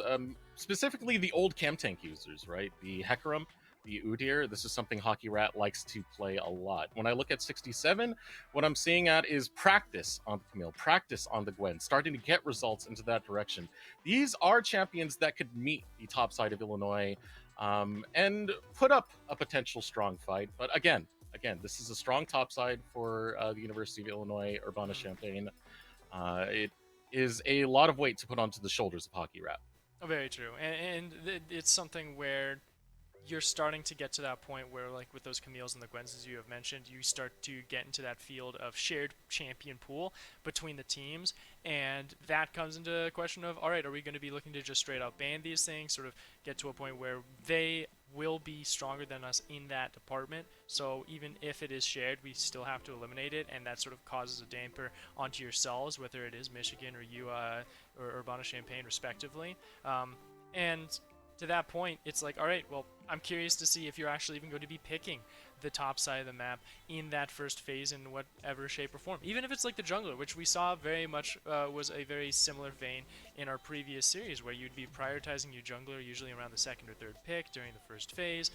This might not be the case. It might be trying to hold like win that priority pick immediately on that top side, with the jungle at the top being pick one instead, and then having these ADCs, which were priority number one for the most part in last series, going down the ladder and going down in priority because of just how heavy both of these top lanes are going to be when it comes down to trying to challenge those win conditions. Now, I want to take a look at the mid lane, specifically for Illinois Urbana Champagne. Sure. I am a newbie. The champions he plays are some fun ones to see hit the rift, specifically Zillion and Vigar. He likes to play these Everfrost mages, basically, and run Predator and just get in there as fast as possible and lock down whoever he can. It's something that is not seen as much, at least concretely, in the meta as a lot of other champions. It makes it a hard read for Oblivion Eyes, who also doesn't have that much of a record on his OP.GG, onto his competitive record, to figure out how the response is going to be answered by Michigan Tech. He hasn't played that much this season, but it's almost like every single time he's been playing more of assassin focuses. Cassidin is always up there, LeBlanc is always up there, and the farther you go down, the more you start to notice other roles start to be picked up. ADCs, top laners as well, and that goes to show that that they're a very flexible player, that they will know that they can be versatile, and it's much more of a sure I can pick those comfort over counter situations like the Cassidins, but that's going to be very difficult to do when those picks are already sort of immediately countered by what I Am a Newbie has built in, like you said, with those Everfrost mages and with the Viger, which is a very popular and very flavorful pickup at this moment, even in pro play, where you can just sit there, you can scale, and then you're just there to be that sort of referee in a sense of controlling that mid zone pressure in those front to back fights, and then just blowing up those squishies that get in a little bit too close to your back line. Now, for Urbana Champagne, they've had a spectacular season so far. Went 7-0 when it came to series, only losing one game. By the way, we already saw the team earlier who took that game. That was Case Western. The only one to take a game off of them so far. And it's been absolute domination otherwise, even in their playoffs run, 2-0 versus South Dakota State University. They are a strong team. Michigan has been a rather slept on team, though. 6-1 in series, only losing 3 games so far. Again, another 2-0 in their playoffs showing so far. Yeah, and playoff showings for me don't carry as much strength as they do in like usual other tournament brackets, mostly because of how the Swiss bracket is built up here in NACE, where it is constant best of threes. There's no best of ones whatsoever to rack up any of those scores. So these teams have really built up that knowledge and that reputation and that understanding of how to play these BO3s out. So to that end, being able to go up in a 6-1, like a 6-1 win and loss, carries a lot more weight when you are playing those best of threes. Like, all right, well, 6-1, but I've dropped 3 losses comparing to your Bonner Champagne, who's only dropped one. That's not that big of a margin either, where it could have been something a bit more of like, sure, you're undefeated 7-0, but if you've dropped a game every single series anyways, that can show some weak points that Michigan Tech would be able to exploit.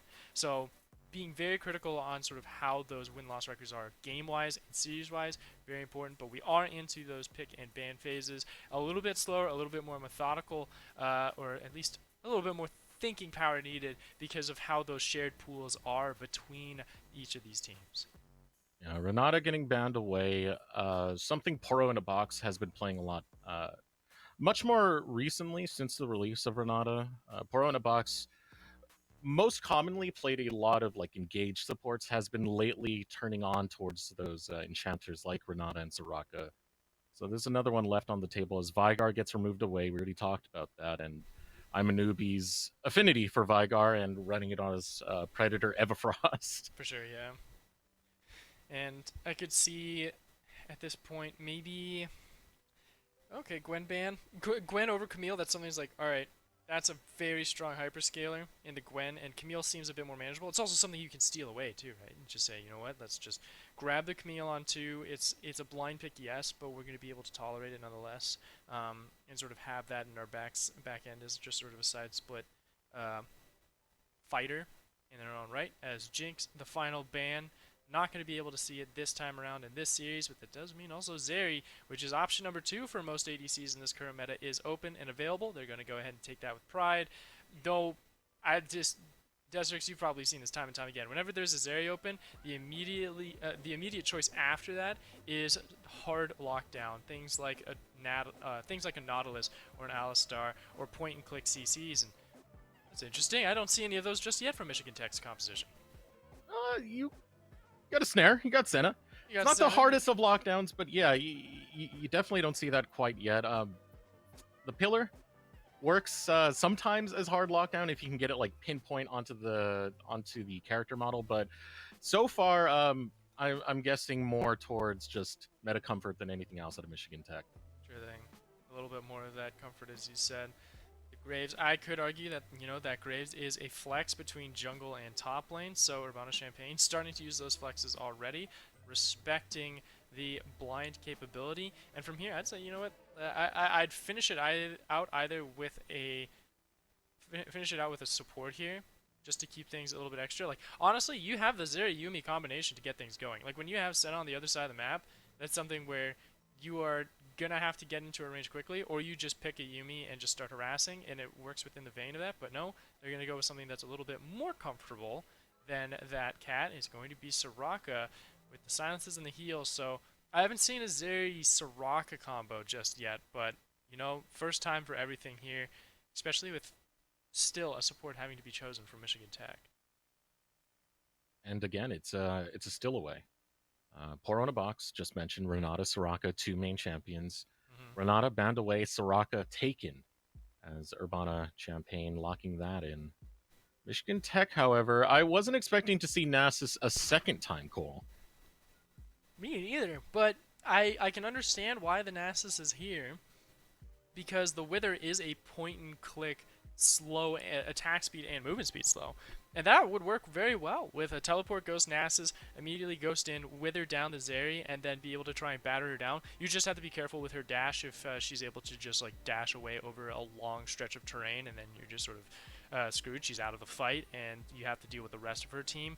That could possibly tear you down. But it also means that Graves is kind of not as looking as appetizing in that top side of the map. Sure, you can still harass with your Q and with the smoke bomb, but that Wither is going to really take a chunk out of a lot of Graves' necessary stats when he does come to lane trading. So that Graves might just be forced into the jungle as a second ban phase is just getting going.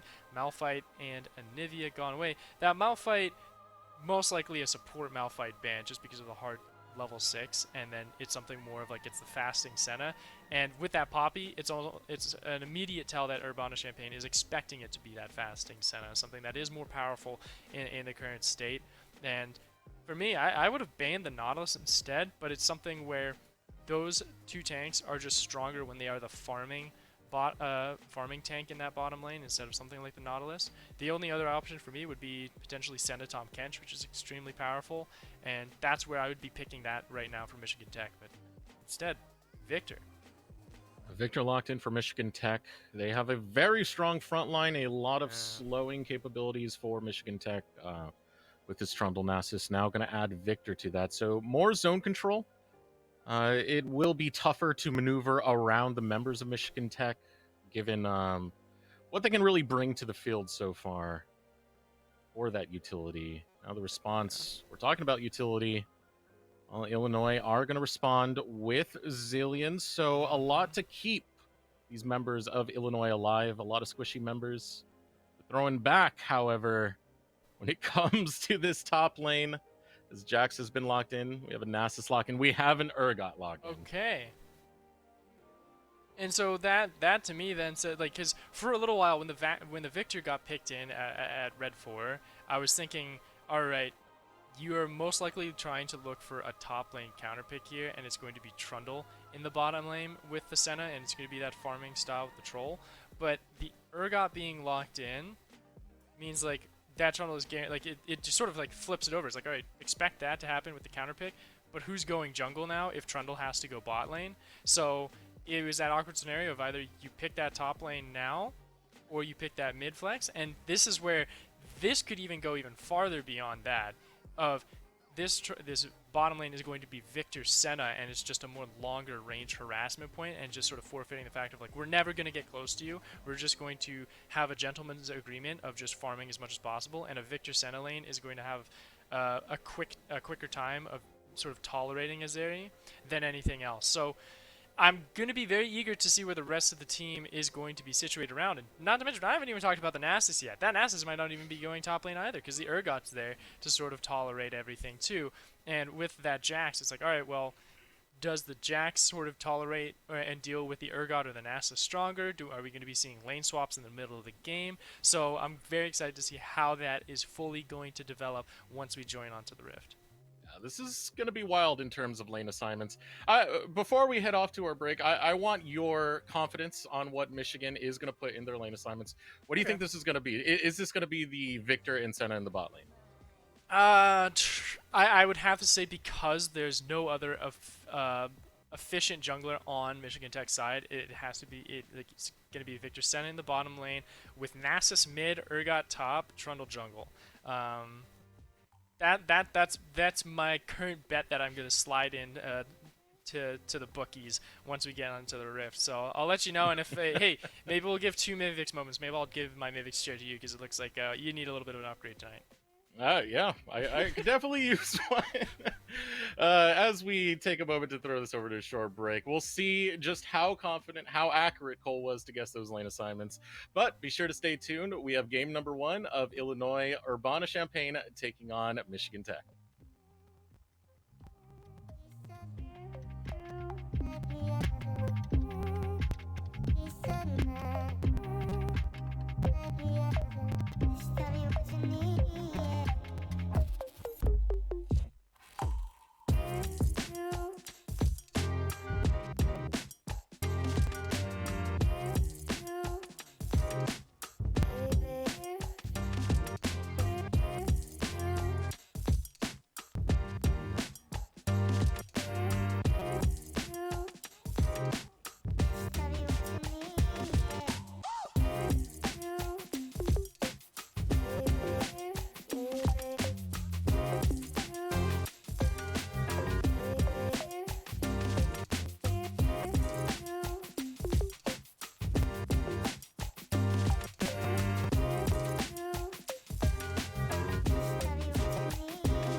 Welcome back to NACE Starleague Midwestern semifinals for the conference here right now. Illinois, Urbana-Champaign taking on Michigan Tech. As we head into this game number one of the questions we had was going to be the lane assignments. It's not going to be a Victor in the bot lane. The Victor staying into the mid lane. At level 1 could be happening at any moment. 67 might be in a little bit of trouble here. Spotting it out, gets stunned up by the Counter-Strike. Nonetheless, he's all right. Underneath the tower, not too much damage brought by Urbana-Champaign. I gotta get used to saying that name. I will over time. Now, Oh, Nani? Nani? What is What? this? Oblivion? Is this like a ritual thing that we don't know about? Is this like Michigan Tech? They sacrifice one, like this has to be some Warhammers, like Warhammer 40k lore stuff. You sacrifice one of your guys over to the tech god first, and then just computers will work for you. No problem. Don't worry about it. So maybe that's the tech, because no one got the kill. No gold went over. He just died. So overall, literally nothing happened, even though we have had our official first death in this game, as pretty, pretty traditional and pretty outfit starts here for both Urbana-Champaign and Michigan Technological University. I hope this is not a tradition, because there's gonna be one day Someone, yeah. where the wrong team's watching it and gonna be like, hey, I know they do that inting thing in the mid lane. Want a free first blood? Well, it's not. It's not in the mid lane. It's just one person has to turbo into a turret and not give any kill over. So it could come from any lane, and you got to be on your toes for it. So maybe that's how some Michigan gets into your head. You know, you go for that level 1 invade. Doesn't matter. You could have got a kill in a bot lane or top. Bummer. Feels bad, man. But you know, the other thing is I'm gonna have to give you my chair, Deserix, because it is a NASA support with a Victor in the mid lane instead. So let me know what your address is after the show, and yeah, we'll figure it out as it goes. There's a reason why I didn't even take a shot at guessing this. Oh yeah, it was very much a one-sided bet for sure. Yeah, I was not gonna get this right. I would never guess that Nasus was gonna be in the bot lane. Yeah. But tis the play out of Michigan, nonetheless. Now here's another play looking to come out of them.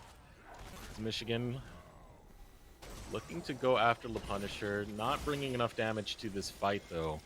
Another return coming out of I Am a Newbie and Le Punisher.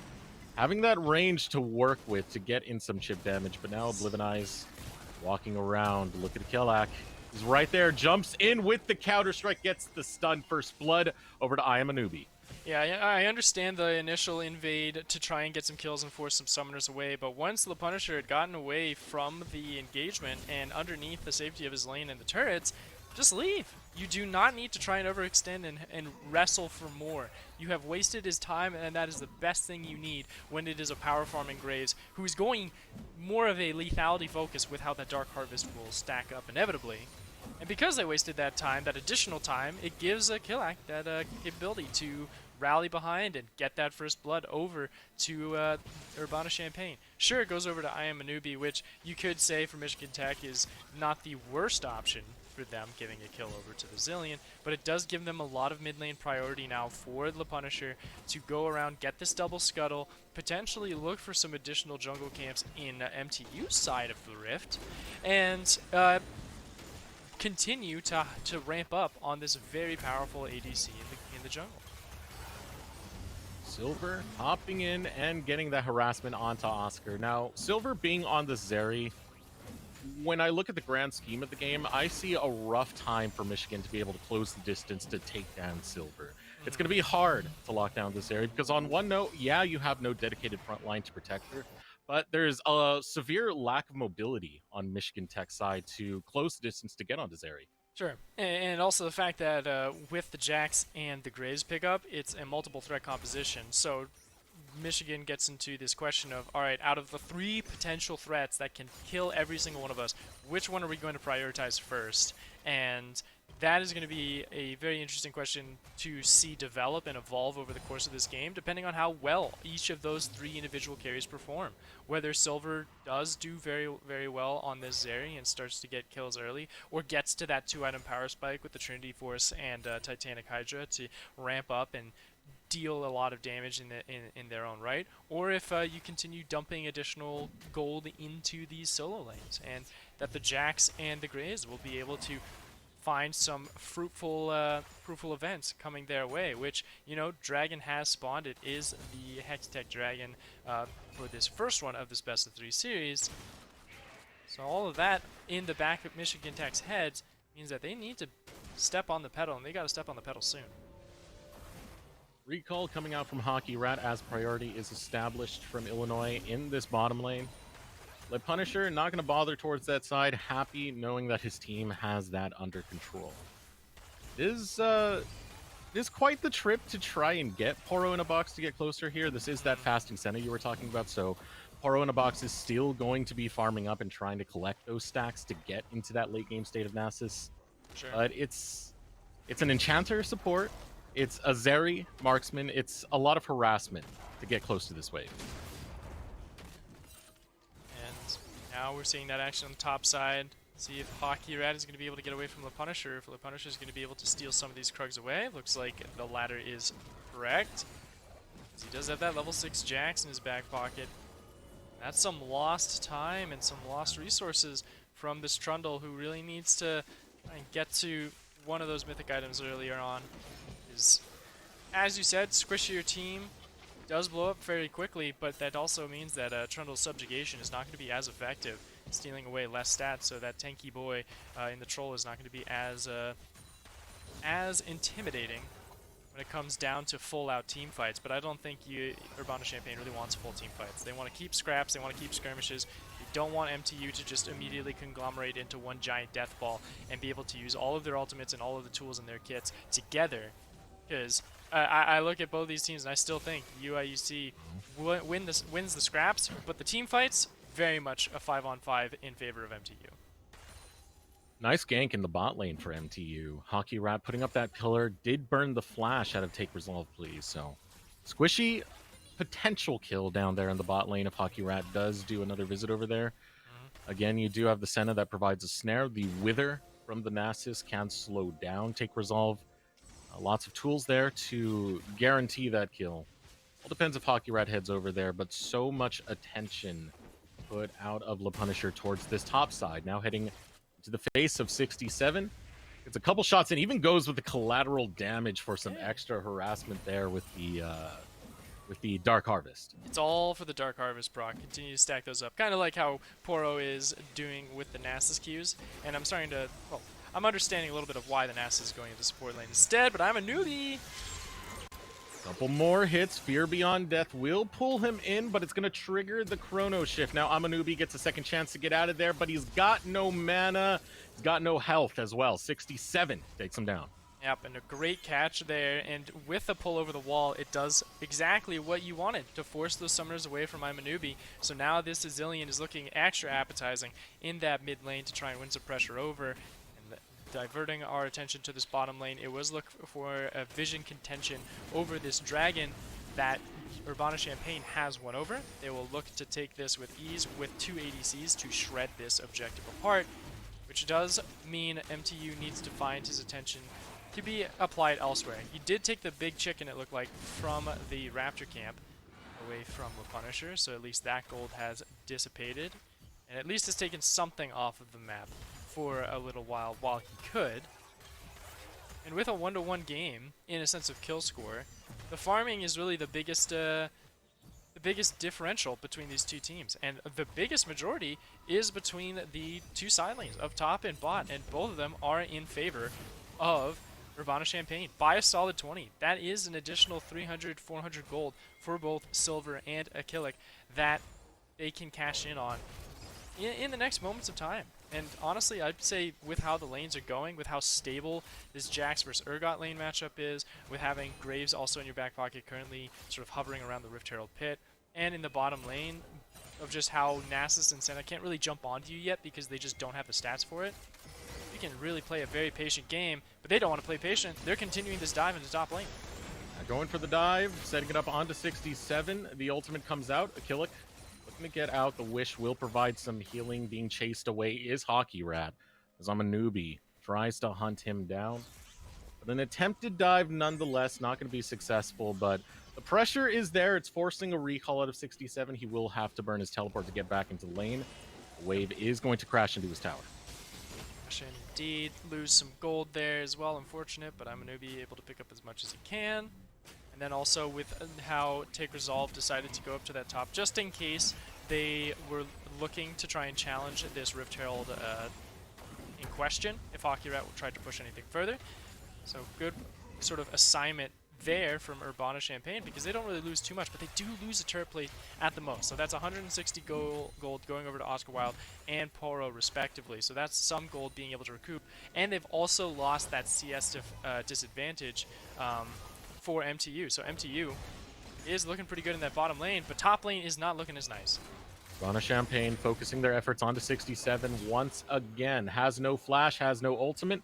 Will fall. Achillic getting that kill into the top lane, getting the Jax going. And it's PTSD for a lot of the older players of League of Legends, right? Once that Jax comes online, you start hearing that whack. Oh, look at the bot lane as the pillar goes out. An attempted gank onto Silver, and Resolve falls. Silver trying to get away, but Poro puts down the cane. A double kill in the bot lane for Poro in a box. Yeah, poor point of Silver as well. He could have dashed over the wall and given himself some extra space away from Poro, and from Oscar Wilde after knowing that that team fight was lost, but unfortunately dashed down and into the waiting embrace of death from Oro's Q. And that is a great kickoff for this bottom lane, because now you have a Nasus who has been farming very well, and that's something that I sort of took out of the equation, the fact that you can farm very well in a sort of losing pressure lane on this Nasus Senna situation. Senna's there to just sort of heal you up while you hit those Qs and continue your stacks. So very clever composition that MTU has kicked up, and with the fact that they were able to come in with the Trundle and the tankiness of a Nasus and a Trundle to sort of tank the turret, get those kills, phenomenal job in their own right, keeping this game within that 500 gold margin. You've got 90 seconds until the next Mountain Dragon will spawn, and that means for me, MTU either needs to alleviate some pressure on this top side, or they need to double down in this bottom and mid lane, give themselves some pressure there to where Oblivion Eyes can challenge Amanubi for priority, and that this Senna and Nasus will be ready to just absolutely run down anyone they want when it comes down to contesting those objectives. Now moving around the mid lane, Ivana Champagne holding control over here as the rest of MTU start to bail off from the river, not getting the Rift Herald just yet. Still a chase onto Oblivion Eyes, a great double bomb. Easy kill picked up, the ultimate put up to try and save, but it is far too late. Ivana Champagne playing towards this mid lane, gonna pay off. Yep, you got the CC locked down to guarantee that massive amount of burst damage, and with 30 seconds until Dragon, you can take this Rift Herald with ease. Sure, you're getting spotted by that Scuttle, that is Michigan Tech's resources. That doesn't matter. You've got a Graves that can quickly take that objective while everyone else is bottom lane, and then Zillion can quickly sprint down, get some mid priority, and then try and assist the team with fighting over this bottom lane, because you still have that ultimate in your back pocket for Zillion. So he has a revive available if anyone does get caught out. So at this moment, Michigan, they need to really make sure that they have this bottom lane under control. But thankfully for them, Le Punisher is saying, you know what, we're going to get this Jax online. We need to give them Season 4 flashbacks, like Deseric said. So let's go ahead, get some first brick gold into Jax's pockets, get him to a very strong point where he is impossible to contest in these side lanes. And one dragon is something that you can just sort of scoff at for a while as you continue to rampage in this top side of the map. A leap strike combo taking out a third of the health of 67. Now Killick going in with the counter strike. Gets stunned up by Oblivion Eyes, but Le Punisher is there. Can't get the last 100 HP of 67. Killick is gonna try and hunt it down. Now I'm a newbie. Grabs tower aggro. This could be disaster right here. The ultimate gonna be pop. Needs someone to be able to leap strike. Two can't get onto 67 in time. Goes for Oblivion Eyes, but 67 will take him down. Great spacing there from MTU to keep Akilic at arm's reach and arm's distance as well. He did not have flash either to sort of immediately jump onto one of those more deadly, easier to kill targets like 67, who is very very low and within lethal range. With all that said and done, that means that they've thwarted some of that forward advance on the top side of the map, and they've also have been able to give some kills over to 67 as well on this Urgot, sitting 2-1, has been able to sort of keep himself with that additional kill within economic equality to his counterpart. And with how this game is going so far, with how Urbana Champagne is 1 kill down and also getting close to being 1,000 gold down overall, we have to start looking into the statistical effectiveness and sort of stat checking the compositions to one another. And like I had mentioned earlier, MTU has a much more effective and easier to execute 5-on-5 team fight composition. They also have extremely good late game scaling with a Nasus, Senna, and Victor that really want to be able to just sort of power farm, get to those items, get to those stacks on both souls and on siphoning strikes respectively. So Urbana Champagne is on a timer, and they need to make sure that they can keep buying themselves more time with that effective side lane pressure that Akilic has, and with Le Punisher, who is the faster clearing jungler and can bounce around the map a lot easier with the assistance of Amanubi. So from here, reset, get Zerion Soraka mid, get Jackson to this bottom lane where he can cash in on another turret, let Zillion and, well, let more of Le Punisher to that end, bounce that top wave so you can continue funneling gold into this Graves, and then have Zillion sort of mentoring and sort of moderating everybody to make sure that nothing too ridiculous happens while you sort of try and lay out this more efficient lane assignment for your team. So we'll be waiting to see if Akilic actually does leave from this top side. As you said, that tower is down. Akilic waiting for that reset. Hasn't gotten his tier 2 boots just yet. Teleport available for him. He is now starting to roam out from that position. But we're hoping for the full-on lane swap in. Porobox is hoping for a way out of this. Smoke screen goes down, gonna pop the ultimate, gets a good chunk of damage in. Sidestepping away, left and right, he will get away. What in the world? Poro in a box, barely able to weave on out, so Urbana Champagne just gonna take the tower. Yeah, they're able to, but something's happening in mid lane. Teleport is used. Killac in trouble. Killick trying to get away. The teleport looking to come in. I'm a newbie. Joins the fight. The Chrono Shift going to be used. Killick still hopping onto Hockey Rat. Going to use. Oh, there it is. The Therapy on death across the map from 67. Puts Akilic into the grave. No Chrono Shift for Amanubi. MTU, they're looking like the ones in the driver's seat here as the fight continues in the bottom lane. The cane put down into the face of Silver as Take Resolve tries to make his escape. He's going to be sent to the grave. Oscar Wilde picking up that kill. And phenomenal plays across the map here from Michigan Technological University, being able to thwart the advance and the dive coming in from the bottom lane, but then also catching Akilic out in his own jungle and being able to push him away from the rest of the team. And I'm a newbie, stalling with just enough time, trying to make sure that he could give Jax and Akilic that capability to kill this more beefy Hockey Rat and Urgot, but that could not happen. Enough time was wasted to count out that Zillion ulti in 67, grabbing his third kill of the game. He's been struggling early on because of how potent that Jax was early, but now he's evened up the scoreboard, he's gotten those massive kills for himself, and it is starting to look like, even though MTU loves to play in 5v5s, they can handle the scraps, they can handle the skirmishes, and they're really taking this game over by storm now. 3,000, if not 4,000 gold in the lead. Whose idea was it to do this Nasus in the bottom lane? It is now 3-0-2. Frozen Heart completed, Divine Sunder completed, and bringing the damage to a lot of these dives, to a lot of these fights. It has been the Poro in a box show for this bottom lane so far for MTU. A response coming out of MTU, going after Take Resolve, please. Gets chased underneath the tower. Finally, lane swap being called from Urbana Champagne as they send Akilic towards the bottom lane, but the Dragon Call being made out of MTU.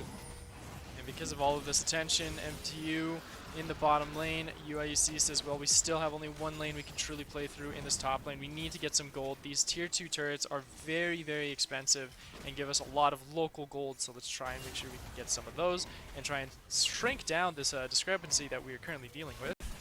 Might be able to actually get some here because they're pinching in on the mid lane.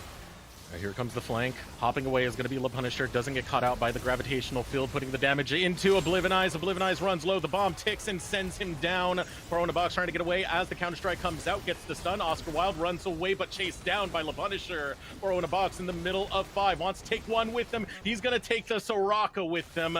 Still, though, it's a big win coming out from Urbana Champagne. They start posturing around 67. They're going to be able to take the tower. They'll go for more. A double bomb going to land. Counter-strike. The stun is found. The dive deep for Akilic. He still gets the shutdown nonetheless. The tower wails away on him. He will fall. It's a 2 for 4 nonetheless. And so many towers picked up by Urbana Champagne. And a wonderful job being able to get that tier 1 turret, break open the map a little bit more for themselves here for Urbana. And then also being able to get those kills online in the mid lane before the entire team of Michigan Technological could come in and rally once again. That front line was not there to try and push any of those damage dealers back. Oscar Wilde fell very early on, and that's a lot of utility gone away from the more beefier front line of Michigan. So, to that end, evening up the scoreboard a little bit, they are able to recover some of that economic deficiency. But now you have to start thinking of tempo play. Sure, you broke that mid lane open a little bit more, but you need to start blotting out some of this vision that MTU has already accrued for themselves.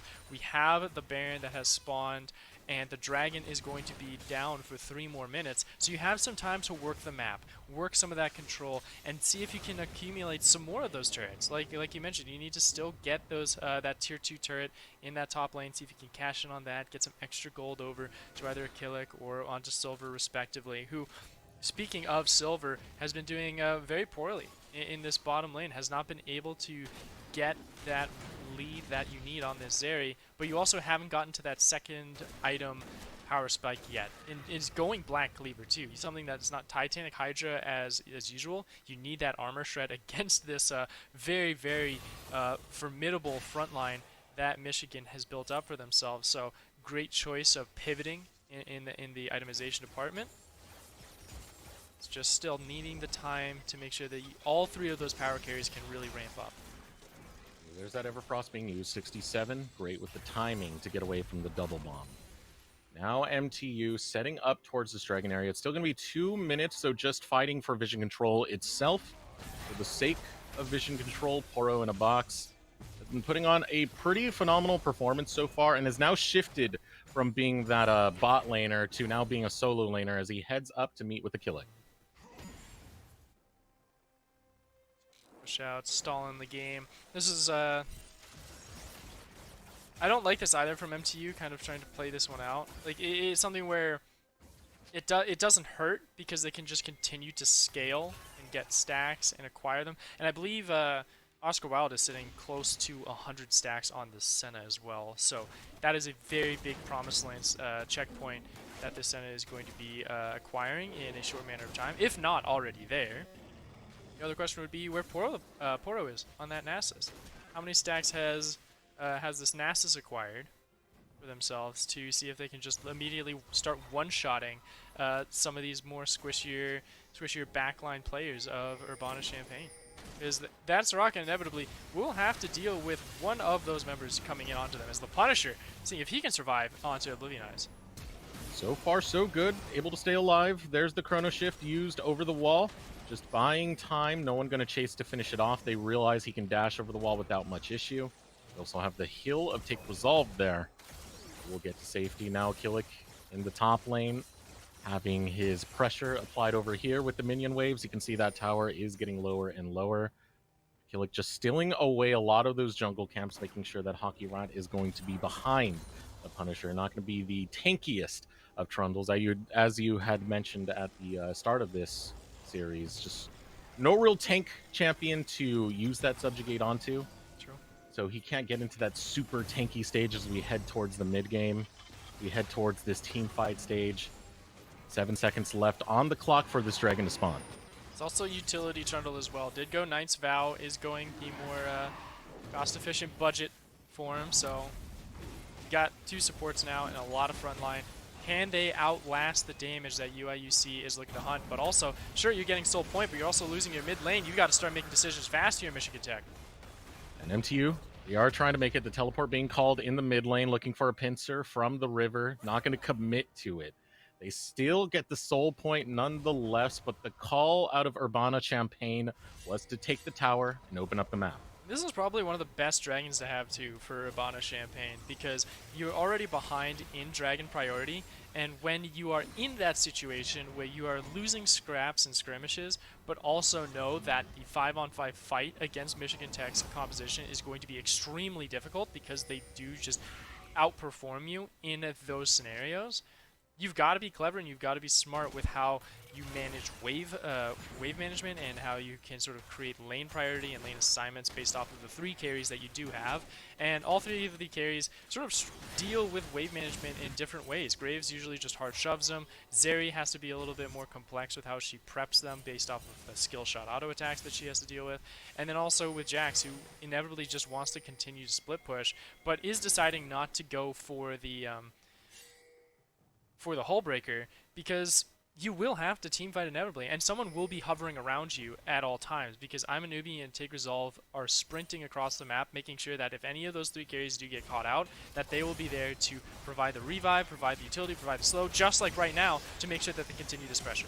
The double stun comes in beautifully, waiting for that Fear Beyond Death. The Chrono Shift is there. Second life now afforded for a Killick. He'll turn his attention towards Oblivion, gets the stun with the counter-strike, autos him down. Now 67, returning fire underneath the tower gets dropped. Akilic will fall in the process, but that was the scenario that he was hoping for. And that's 2 for 1 lost in favor of Urbana Champagne. Imanubi can continue to try and apply pressure on this bot side if he so chooses. He needs to wait for his minion wave to catch up. But he also has that TP, which means that MTU can't try and do anything risky in the opposite side of the map. If they try and pressure for anything more, even though they know it's a 3v3 scenario, they will have to deal with those summoners that can immediately get across the map so quickly. This is where you see they're in a 7-0 team. They've only dropped 1 game, and it's starting to show why. Their macro calls, their performances around these games that they do seem to fall behind, keep them in this game so well and keeps their opponent on their toes. And Michigan Tech is really getting thrown through the ringer right now because of how much they have to manage the map, manage spreading themselves out, even though they want to be staying together as a group. I mean, it wasn't that long ago that 3 to 4K were separating these teams. Urbana Champagne have closed that gap and brought this back to even. So a good performance out of them to bring it back in what was MTU's mid-game, with how they performed, with how they controlled the map. It was looking great for Poro in a box.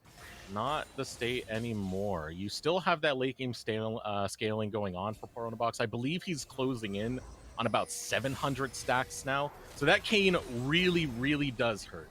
Big thing is, if Poro in a box can get in, it is disaster for Urbana Champagne.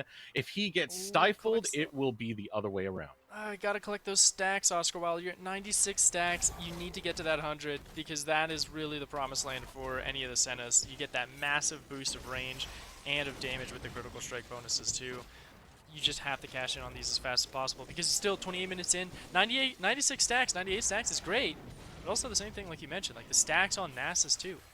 Gotta check in on those because you can get to a point where you can just blow up anyone on the side of Urbana Champagne. And that's Brett, you're good with the estimation. 702 stacks.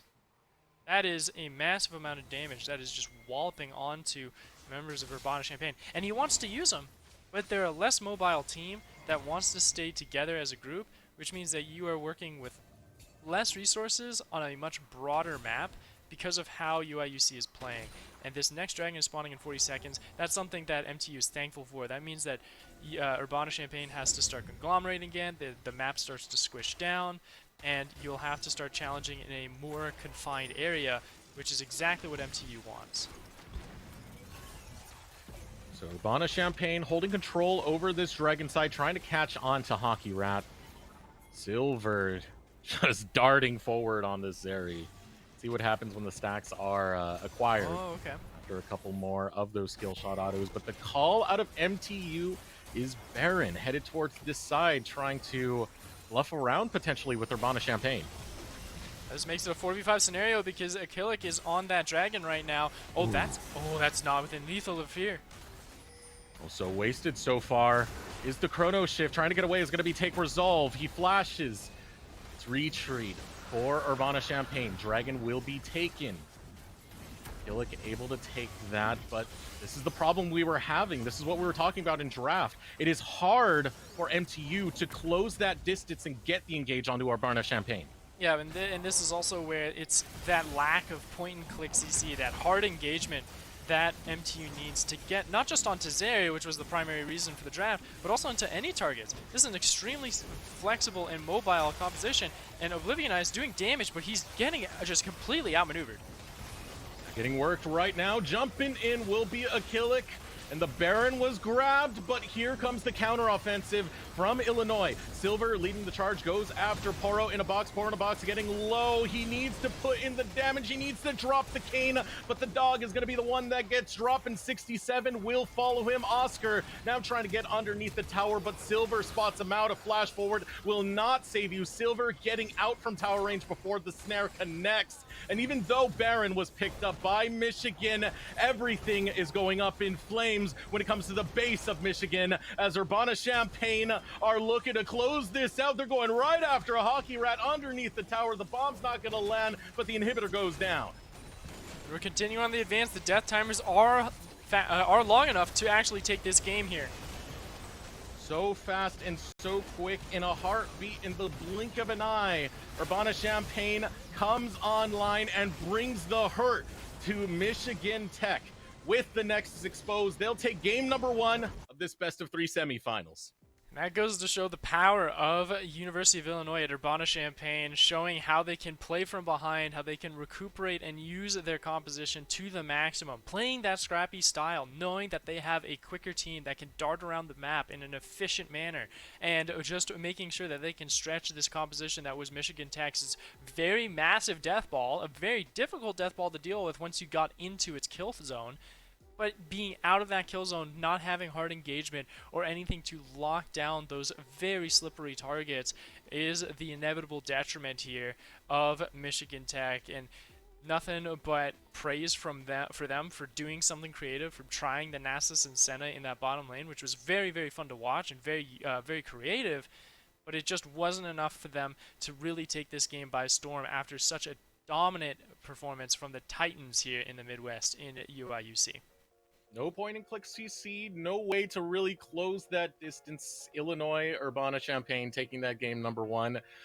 With the stylish comeback, what was originally MTU's game when it came to the middle half of it. Yeah. Thanks to Poro in a box, but Urbana-Champaign, what can you say right there? They played it so well in the late game. That last fight, pristine. They take game number 1 of this series, but it is a best of 3. This is the semifinal, so it's all not said and done just yet. We're going to throw it over a short break. When we return, we'll get into game number 2 of Urbana-Champaign versus Michigan Tech.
Welcome back, everyone. NACE Starleague back and ready to bring the action. Now, we've just had a spicy showdown between two collegiate squads.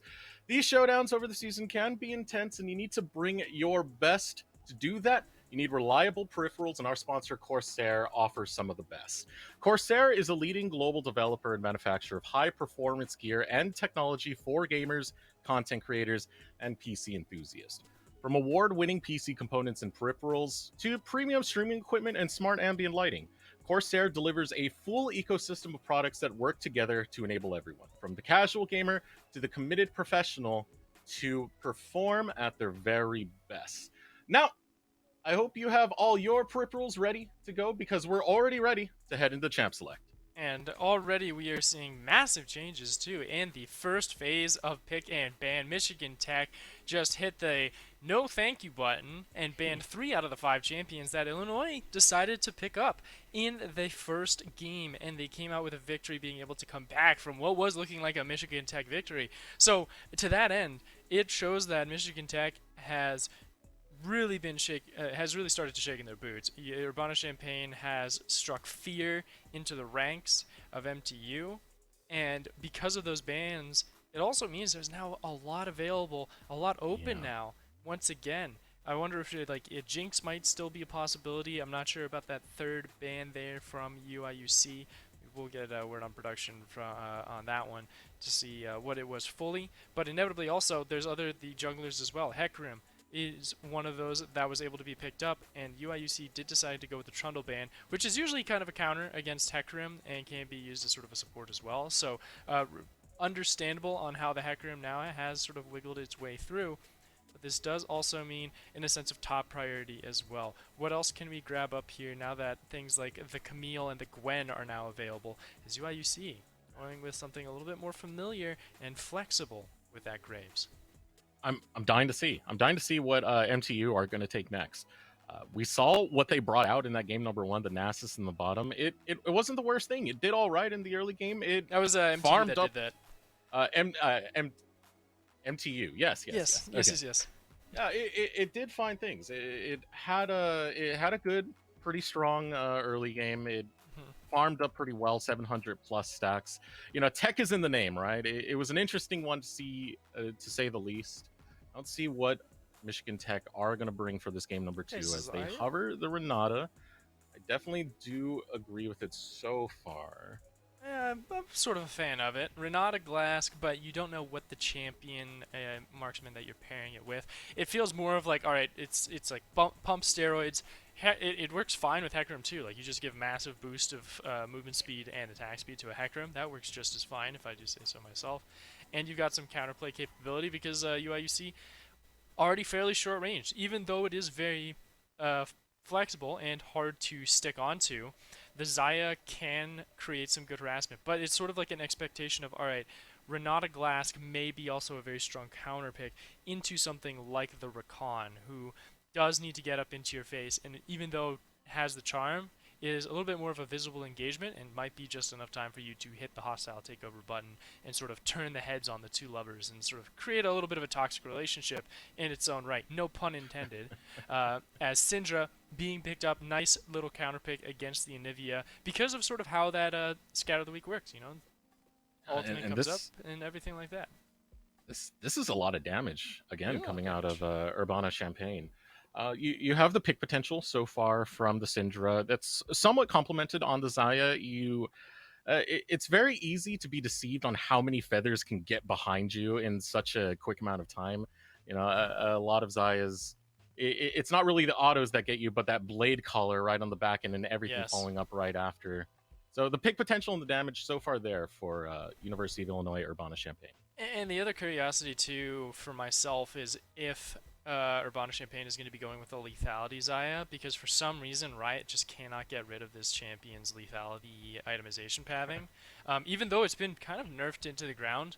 So I'll be curious on how that kind of gets pushed forward through. Rakan is still on the board for me. I feel like that's still something that is, even though it might be a hard counter with Renata Glask, potentially, I don't really know the matchup too well outside of just sort of a philosophical or assumption standpoint.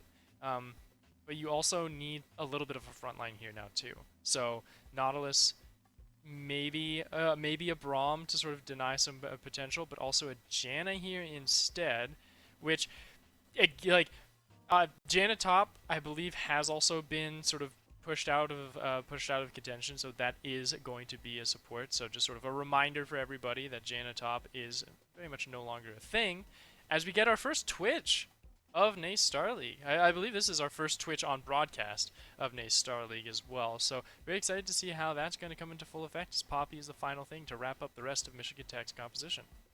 So Michigan Tech now rounded out. You have the Twitch Renata over in the bottom lane. Some good scaling so far with the Anivia and Twitch. Minorly so on the Twitch side, but the front line is going to be pretty beefy having this Poppy there. As well as the engage that you have with the Hecarim Onslaught of Shadows. So many squishy targets on the side of Urbana Champagne. So they're going to round out their composition by ending that wave of squishiness with one of the tankiest champs you could possibly grab, Cho'Gath.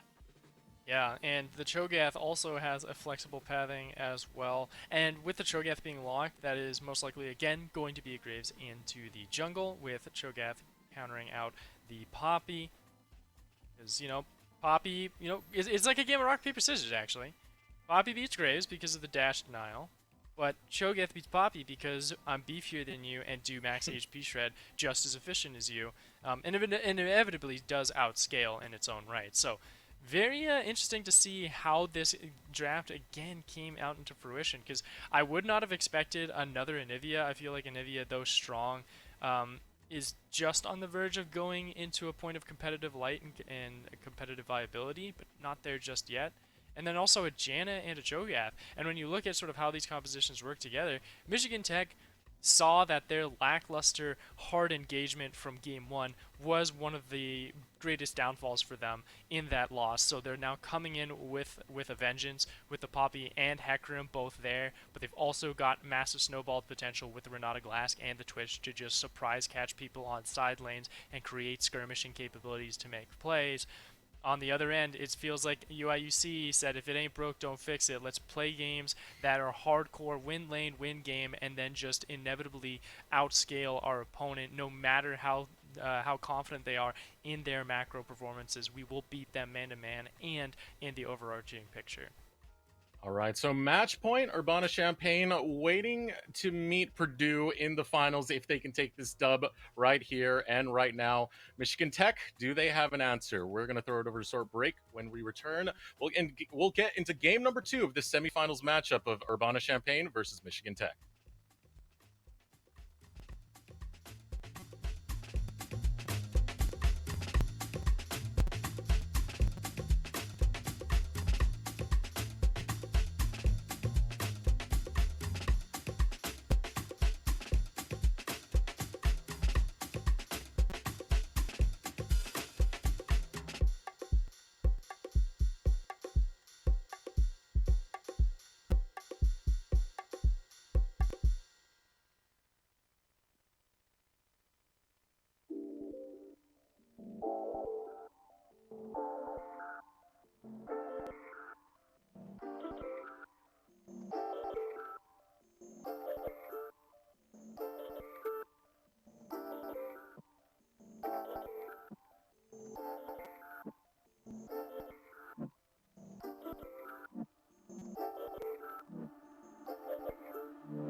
Welcome back.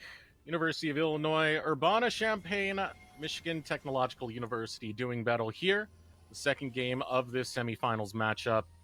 Winner has Purdue University awaiting them. Both of these teams are going to come onto the Rift as a 5-stack. 5-stack indeed, seeing if they can break any of the sort of state of neutrality and 5 spread early, but instead they will be on opposite sides of the Rift and of mid lane just to get some early vision under control. So now it's more of a battle of, okay, do we think one team has the advantage over the other in a sense of information that they will be able to acquire from the opposing opposition? And right now, UIUC, they have the vision over there at the blue buff. That's totally fine.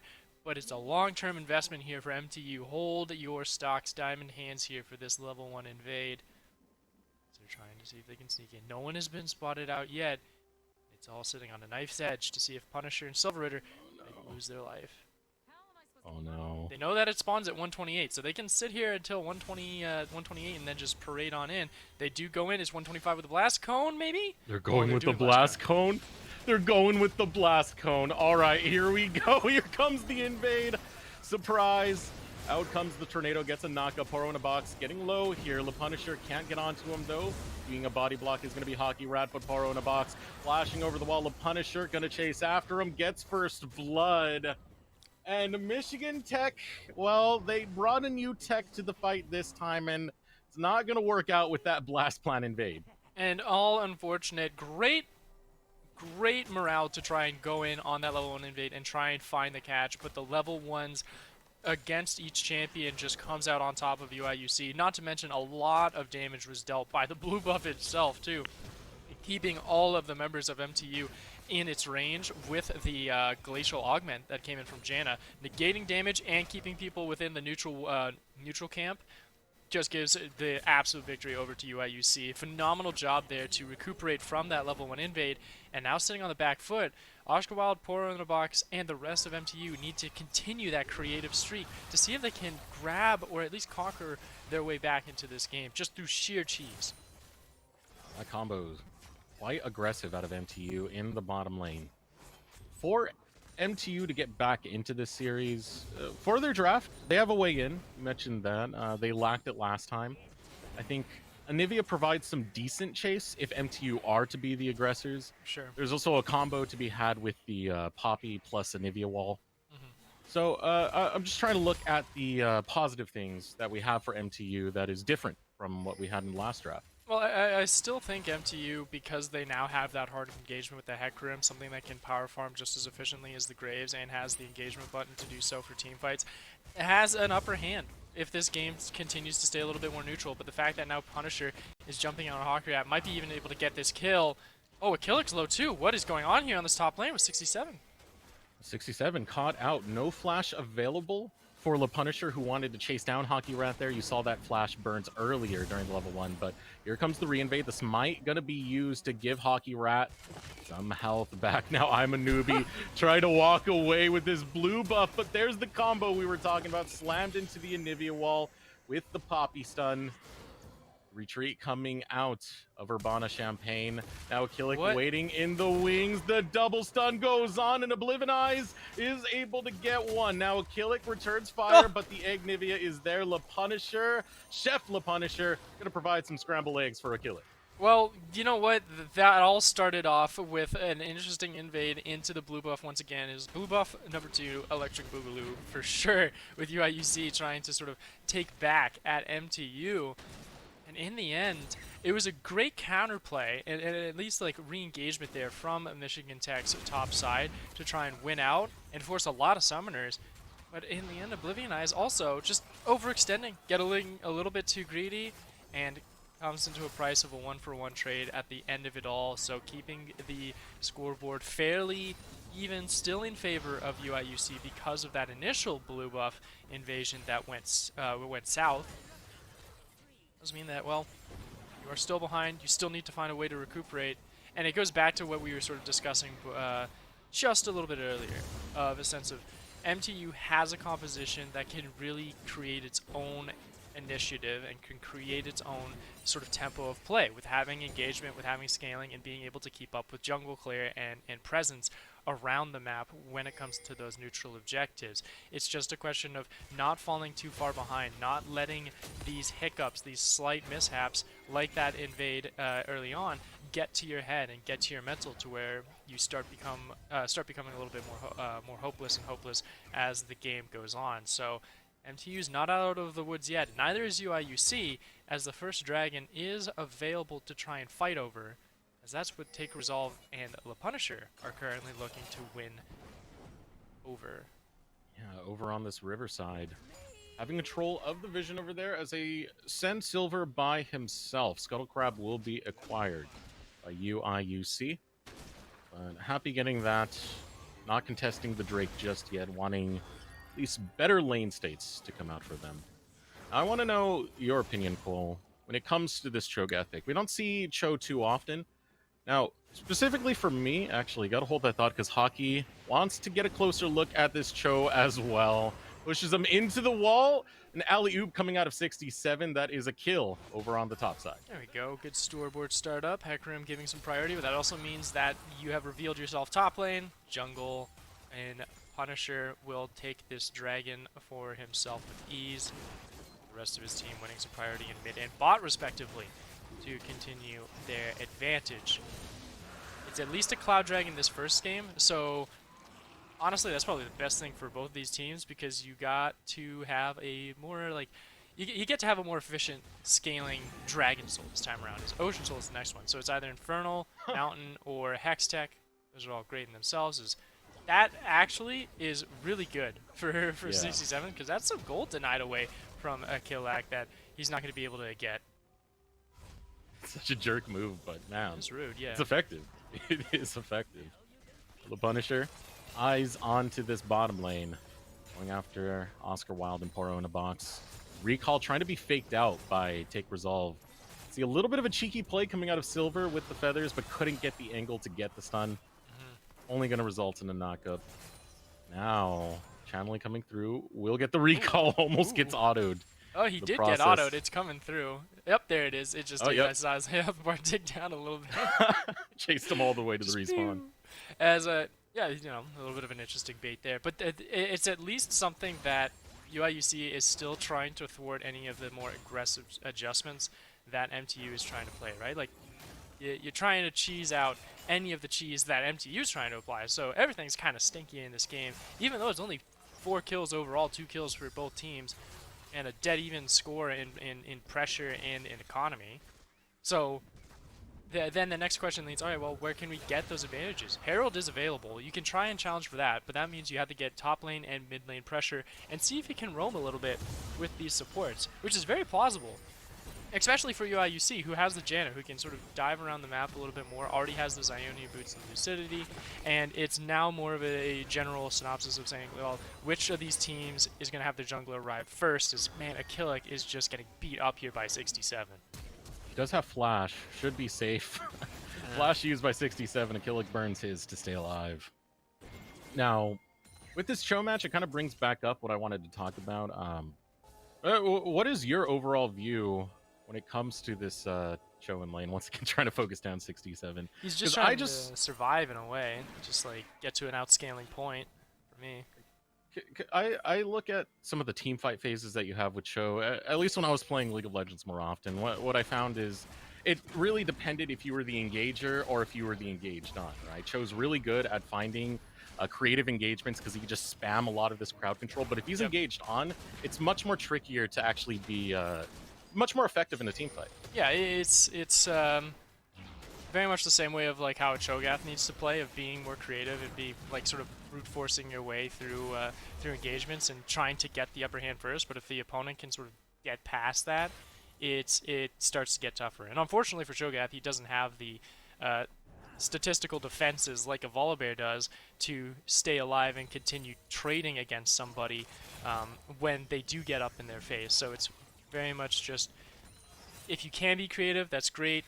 But because of how Poppy sort of maneuvers around the lane, you just got to sit back and try and stop taking losses as much as possible so that you can inevitably outscale the Poppy, where you're feast stacks are just going to start stacking up, and this team that does have damage will still struggle to try and take you out, and then you just become a CC bot during team fights and around objectives, to where it's very hard for MTU to try and use that engagement that they have to get to that backline of EUC's composition.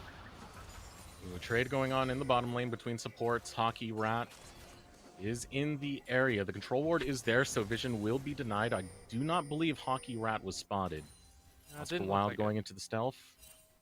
Now both junglers are down in this bottom lane, waiting for the other to pull the trigger. I feel like UC does sort of have an inkling that Hockey Rat is down here, because they do have some information on the top side showing that blue buff is not available. It's been taken, so he has to be down here, but they're trying to push the initiative first. They have the Rift Herald. It's a lot of damage for Punisher, but oh my goodness, Poro is in trouble. Ooh, Punisher solo. The heal going to be used now. Hockey Rat looking to find the engage. Here comes the onslaught of shadows. Destroys. Take resolve. A quick in and out for Hockey Rat.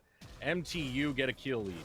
And what a phenomenal job of patience there from Oscar Wilde and Poro on a box, being able to temper the damage and then be able to pull those members of Silver Runner and Take Resolve into the jaws of their turret to get that additional damage and get to that pinch where Hockey Rat can come in and seal the deal. Phenomenal job there, but they don't have anything they can really take at that moment, which means UIUC has time to go ahead and reset, get back, lick their wounds, and try and get some priority elsewhere on the map and prepare for this Ocean Dragon that is spawning in the next 10 seconds. But on the other side of the map, up in top lane, again, like we said, you have to cut your losses as much as you can in the laning phase. It's going to be tough to do when Anivia is right behind you trying to pinch, as the rest of your team is trying to fight out this bot lane dragon contention. The call being made. A teleport over towards the top side, though, for Amanubi. Going to use the Unleashed Power. Gets the kill. Oblivionize. Now on the wrong side of town. Still going to try and make something happen. Out comes the Glacial Storm. Doesn't finish off Amanubi just yet, but gets the kill on the auto. A knockup coming through from Akilic, who's going to use the Devour to put him into that egg form. Does he have the damage? Can he get it in time? The Rupture goes out. The Silence follows. Buys extra time to try and complete the kill. Oblivionize is going to live. The minions cannot finish him off. 20 health remains. He takes down Amanubi, and he will not be victim of Akilic. And what a grand job from Oblivionize to keep that as a 1-for-1 trade at the end of the day. Able to keep himself alive. Yes, the passive is down, but that doesn't matter. You got out with your life. That's no gold going over to that Cho'Gath, who is starving at the moment, but is still doing fairly well in the farming department. Does actually get that Mythic first. So at this point, with Mythics getting cashed in, this Anivia, though very skillful, needs to get to that first item completion fairly soon. Because that's when the burn starts to come into play. And you look at how close that fight was without the burn of the Leandri's Anguish. That fight is pretty much just guaranteed an absolute victory. As we'll have to get back to this top lane. As Akilic and Punisher saying, enough messing around, 67, we're going to come back with a vengeance. Keeper's Verdict not available for 67. Auto's coming through. There is the knockup from the Rupture, waiting for the collateral damage. Not even needed. Not enough mana on top of that, but the autos come through. 67 falls on the top side. Akilic grabs that kill. Yep, and that's the slows coming in from the utility of Akilic's Cho'Gath, especially with the Iceborne gauntlets. Able to go back and get some turret damage as well. So from this stage, something that's still very much a calm game in its own way comparatively to the more volatile scenes that we've seen so far tonight. Turret plates have finally fallen, and the next stage for me is coming into question of when will lane assignments start to shift away and get into a more diluted state. When will we start challenging this mid lane priority a little bit more, and who will push the initiative first? Because neither of these teams really do care to make any adjustments instantaneously to have those fights, but with how low this initial turret, this first tier turret in the mid lane is for MTU, I'm looking at UIUC to make the move first, because they've got the damage to just blow up that turret in the mid lane once they just have a couple minions come into range to drop the defenses, and then from there rotate up to that Rift Herald, take that Rift Herald into converting into starting to prioritize more of the jungle itself. So at this stage for me, Desterix, I'm saying if UIUC doesn't try and make motions to grab that first brick within say 45 seconds to a minute, you're allowing MTU to play patient and try and make moves on their own end, which here we are, Punisher and Newbie already trying to look for that priority. And I would love to see that at a UIUC, given that you know the egg is down from Oblivion Eyes, you know his flash is down. There is real pick potential in the mid lane with this Syndra, with this Graves combo. And then, as you said, shift that right after the Rift Herald, right towards the Rift Herald. Yeah. The Punisher now clearing out resources on that side of the map. It's going to force Hockey away from that side of the map. There is priority strongly in the hand of Amanubi, of Akilic. This Rift Herald will go over to Urbana Champagne. And I still think the first brick turret could have been done already. It could have been taken. But using the Herald instead as sort of that initiating factor, even with how low it is, it just sort of scares people away. Dragon is spawning in 50 seconds. Vision is going to be won over in favor of MTU. They are the first party there. They might actually be able to get some cheese too. They are spotted. Oh, the Everfrost going to find the mark, on to take Resolve. Will get underneath in time as the knockup stops the Glacial Storm. Now the return of fire coming through. Urbana Champagne looking to take a team fight here. Glacial Storm comes out once again. Over the wall comes Akilic trying to get the knockup. Misses it. Oh, the flash. Now take Resolve. Gonna stay alive. Gonna give a tornado as the unleashed power into Oscar Wilde sends him to the grave. UIUC now having control of this Dragon side. Le Punisher going down for Hockey Rat, but doesn't realize that Poronabox is there. Doesn't realize that the teleport is now coming through. Le Punisher trying to find the disengage. 67 slams him into the wall. A shutdown. Hockey Rat picks up that one. Now a stun onto Akilic. Akilic trying to stand towards the side. The mana bar too low for Oblivion Eyes. He doesn't bring too much to this fight. Akilic brings more. A knock-up and a kill coming through. Looking for Poro in a box. Silences him.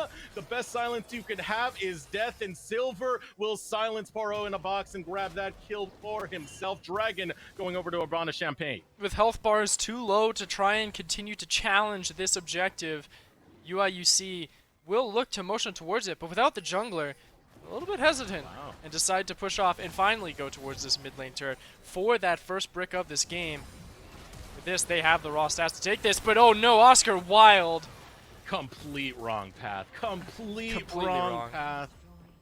It's just completely unsafe. Getting too close to take Resolve revealed that stealth, but even then, it was a risk you didn't need to take. You weren't going to gain anything out of that. Exactly. And coming just from a fight that he did take a high risk reward factor, where he jumped in with the ambush to try and take out Resolve, who did exhaust him and inevitably waste enough time and deny enough damage for the rest of his team to recuperate and give Oscar Wilde that first initial death of his own just a few moments ago.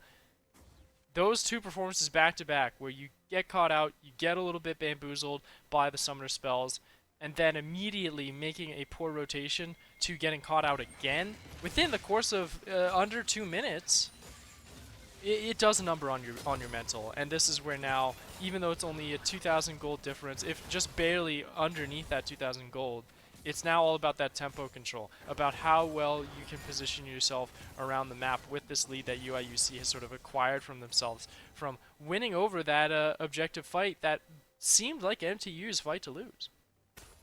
Now it puts Urbana Champagne into that Soul Point territory. Next Dragon will be in 4 minutes, so early on for them. Take Resolve, trying to cut off where Oscar Wilde is going. The stealth gives him a measure of safety, but the name of the game for Urbana Champagne is going to be this bot lane tower. Is going to be these outer towers in general. They want to open up the map. They want to take that gold. They want to take lives as well as they find Poro in a box, but Silver's going to be found by the Hecarim. Out comes the Featherstorm, flashing over the wall. A good flash coming out there. The shield and the use of the Monsoon will keep Silver alive. Now stunned up and locked is Take Resolve. Le Punisher trying to bring some damage back, but the wall is going to isolate the Janna. Take Resolve falls. Some silver linings picked up for MTU. Looking for another one. Keeper's Verdict pulls Akilic away. But look at the damage now with the Fimbulwinter and the Iceborne here for Akilic. He has gotten to a point where this Poppy can no longer challenge this Cho'Gath out of side lane. He is losing outright at all fronts. Punisher using that Rift Herald just because he has to, because timer was going out. Does get caught out, but is it really him who's caught? Oh, Silver in a bad spot, doesn't have the Feather Storm this time. Poro grabs that kill, now pulled in. Will be Punisher trying to get out of the Glacial Storm. Oblivion Eyes using a lot of work here, lands the stun and cuts off the escape route. Gonna use that egg form to go and throw caution to the wind. Oscar staying alive. Amanubi takes him down, but gets throttled over by Hockey Rat. Now Akilic in the mid lane, holding down as the team has fallen in the jungle. And we have just witnessed, Districts, a small game of catch in this second game of this best of 3 series between MTU and UIUC in this semifinals.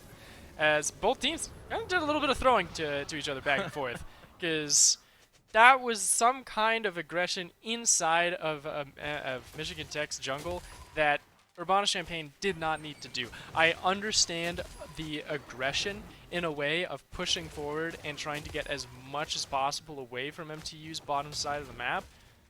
But sometimes it is easier to hit the reset button, cash in on some additional items, even if it's just a longsword and a control ward, just to get back to a point where you can fight around these objectives once more. Because that is what your team is good at. You can't really hard engage on anyone. You can stick to an individual target and chase them down, and you can keep this fight very separated with the utility that a Janna and a Cho'Gath can provide to a team. But you don't want to stick around and let MTU be able to jump onto you. That might just what happened here with Akilic using Blast Cone to jump on out. It is Baron.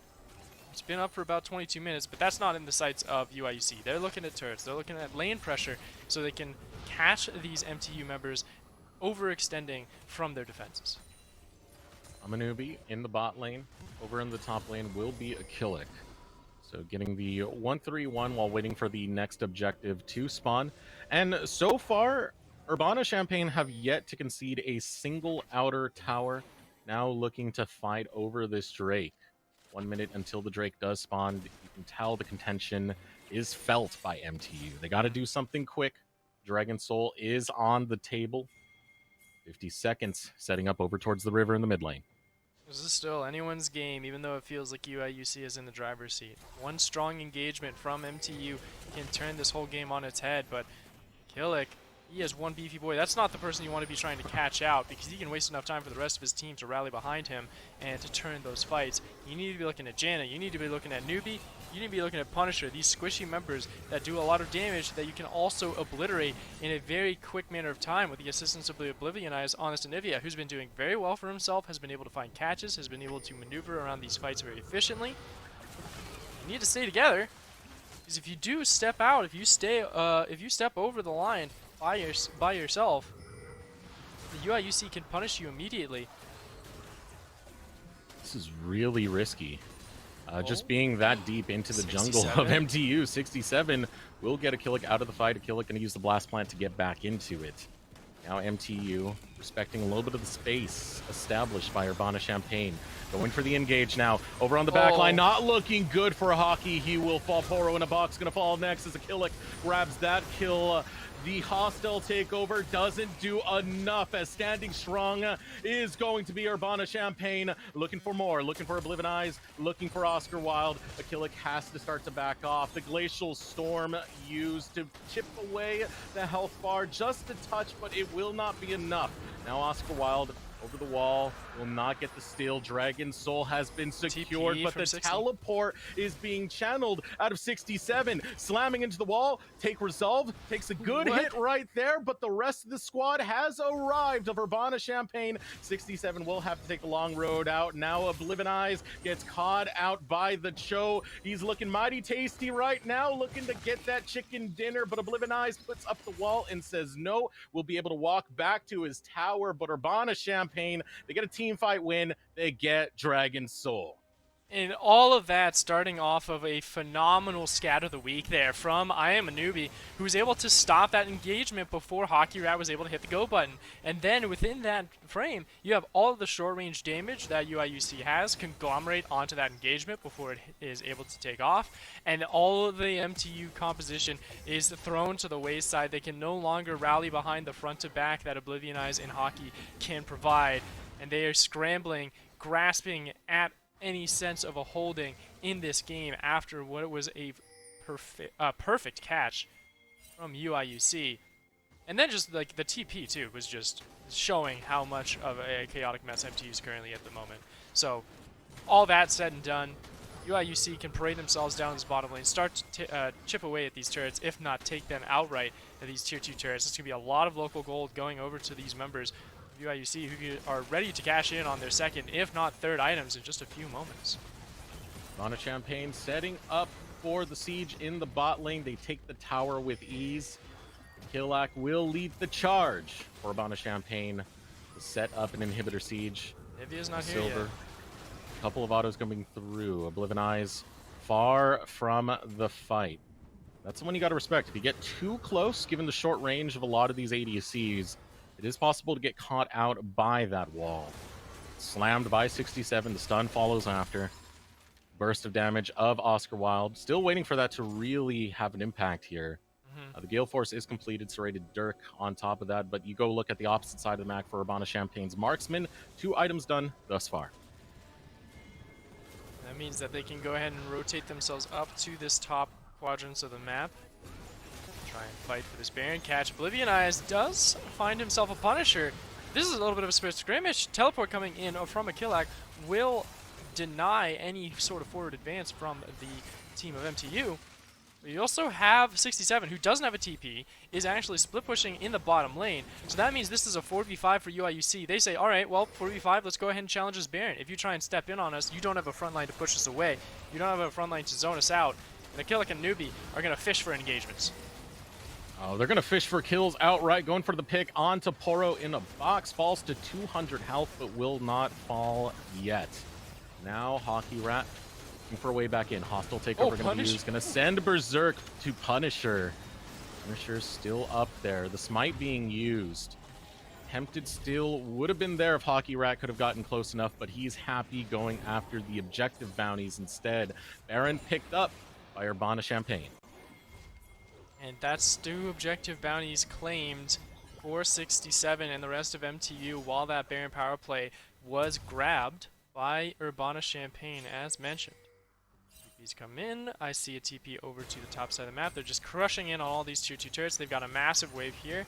So respect to the reasoning for the hustle.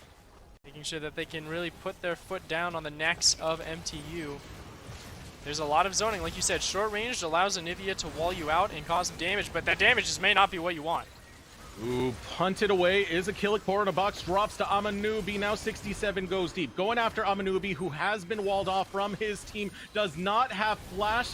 Does he have a chance to survive? Looking for the scout of the week, looking for the stun. Throws out the unleashed power on Oblivion Eyes. Will fall in the process. The wall comes out, but there is Silver to cut off Oblivion Eyes. He will fall. The shutdown going through, slammed against the wall. Le Punisher trying to deal with 67. The health bar far too low. And only Oscar is alive. That will not be enough to stop the advancements of Urbana Champagne, as they have just punched their ticket to the finals. Now all they need is to finish this Nexus here. Now Poro and Oscar Wilde, the final 2 to try and stand up against UIUC's onslaught. All right, Oscar Wilde, he has his second item completed. Too bad Silver Ritter is too big in this match right now. Another Nexus tower going down. Purdue University awaits. Urbana Champagne undefeated so far in series for the season, and you can clearly see why. Gonna pad those KDAs a little bit, grab one more slice of force, and the Nexus will explode. Urbana Champagne taking this game 2-0. And a dominant 2-0 as well, a statement in its way. However, I have to say that this has to be one of the series that shows a lot of weaknesses of UIUC that could be exploited. However, with those weaknesses that were shown in the early game and sort of how Michigan Tech was able to win over some of those early fights and sort of provide a chaotic standpoint, it also showed the strength of UIUC and how quickly they can adapt on the fly, change up their game plans, literally in the seconds and the recall moments that happen throughout the game, and how they can adapt to their opponent so easily and show how dominant they are as a team. 7-0 was their series so far, and they bring that up to a big fat 8-0, not even dropping a game here, keeping themselves 1 loss only. So showing to themselves to be sort of the demons of a NACE Starleague as they head on into the finals here for the Midwest Conference. Quite the performance coming out of Urbana Champaign. It was a pretty dominant performance, to say the least. As you said, 7-0, 12-1 in games when it came to the regular season, and undefeated in the playoffs so far, going Yep. 2 straight series 2-0. Urbana Champaign, they are quite the team to witness, and it is going to be the spectacle to watch them clash with Purdue University. Yeah, very true. I'm going to be very excited for them. But with all of that said and done, we do need to discuss and talk with our victors here in the interview. I believe we do have a Killac here for us. And once again, congratulations for making it to the Midwest Conference Finals here and piloting it on a Cho'Gath too in the final game as well. Sucks to be on tank duty, but it's got to feel good Yeah, to make it to the finals. yeah, it definitely does feel pretty good to make it to the finals. Today was a little rough for us since our break was actually last week, so we didn't have much time to prep. But I'm still proud of what our team did. Um, so yeah. So, first things first, I want to ask, you have gone undefeated in the playoffs so far. You are now making your way to the finals. And on the other side of the rift stands Purdue University. I want to know your thoughts on Purdue University and how you'll be preparing for them. I'm sure you're watching that game just earlier that we had at the start of the day. Yeah, so yeah, I was watching that game earlier. We played them earlier during the Swiss bracket. Um, I'm not, I don't remember too much how it went, but I think our team's gonna get a lot more practice 5v5 over this upcoming week before our tournament against Purdue, and hopefully, I mean, I'm gonna practice some other champions, um, pulling out some pocket picks, so it should be good. Yeah. And you mentioned you're going to be having to practice against Purdue a lot more in 5v5 scenarios, and we didn't see a lot of that with sort of how your team had drafted, especially in this series, trying to be a little bit more scrappy, trying to play more in 3v3 skirmishes and so on. Is it something where you feel that your team is currently a little bit struggling when it comes down to full 5-on-5 team fights, or it's just something where in the current Star League season that you just haven't run into those kind of scenarios as often? hmm okay, so when I said 5v5, I meant more of like together as a team because we didn't get much time to Okay. play together. But to answer that question, I think we were trying to play towards our comp of doing skirmishes and invading with our lane prio. Like this first game, we were originally planning to invade the Hecarim's jungle on blue side, since I have prio top and we have prio mid. And then they did a late invade, so it kind of I guess changed our plan, but overall our team was mostly looking for skirmishes. Um, and then 5v5 team fight, it didn't really happen too much. We were mostly trying to play around the map, so. So, tell me a bit about the leadership over in Urbana Champaign when it comes to this squad. What would you say is the source of your success? Is it someone shot calling? Do you have someone doing that? Is it a coach leading you through trying to evolve you as best as he can in a match? What is the source of improvement for Urbana Champaign to be as good as you guys are in this tournament? So first I'd like to shout out our coaches, David and Gabe. They spend a lot of time working with us, either one-on-one or as a group, and they take a lot of time out of their day to help us develop strategies and also improve. Since we first started, our team has improved in rank significantly. Um, and for our team, I think our team has all of us can shot call, but it's mostly either the jungler or or me who tries to initiate things, and then after our team can also follow up on that. And I think a lot of the success comes from just a lot of resources that we have at Urbana. Well, you had already mentioned the huge shout out to the coaching staff for you guys at UIUC. Before we let you go, any other shout outs that you want to give out to anyone out there, team, family, friends? Yeah, I'd like to shout out also the other teams at Urbana. For me, Quacker, he's helped me a lot in terms of improving for myself. We always practice a lot. And then I'd also like to shout out just my roommates. They've been pretty supportive. And also my team. They've stuck with us. We've had ups and downs, and we also try to bond a lot. So it's been a really enjoyable journey. All right, we want to thank you for joining us, Akilic, and wish you the best of luck in the future and that finals Midwest Conference against Purdue University. Thank you. All right, that is gonna do it for the day, Cole.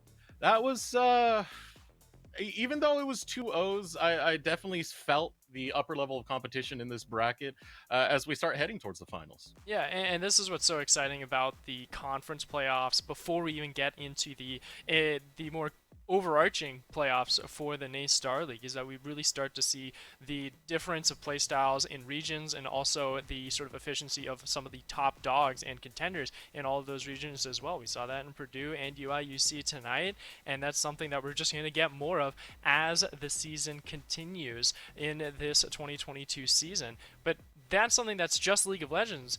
That's happening across the entire span of esports here at NACE Starleague. Yeah, and that's not the only game, as Coco just alluded to right now. Today, Tuesdays, always going through with the League of Legends. But tomorrow, Call of Duty. On Friday, CSGO. Top of the week, Monday, Rocket League and Overwatch for more NACE competition across, as you said, the entirety of esports, really. There's so much to watch here. Yeah, there really is. I'm excited to see how the Call of Duty and CSGO teams are going to be pushing out this week, because there's a lot of action that we've got to catch up on before the playoffs and the finals really come to a close, before we get into those overarching, again, the entirety of NACE Star League's playoffs that will happen in just a few weeks. So we'll see what everyone is packing when it comes down to the game times later on this All week. right. Well, that is going to do it for the Cast and Des and the broadcast. My name is Eric Desrux Beltran. Joining me, of course, Cole, Coco the Dragon Dambly. Want to thank you guys for joining us, and we'll see you next time on NACE Star League.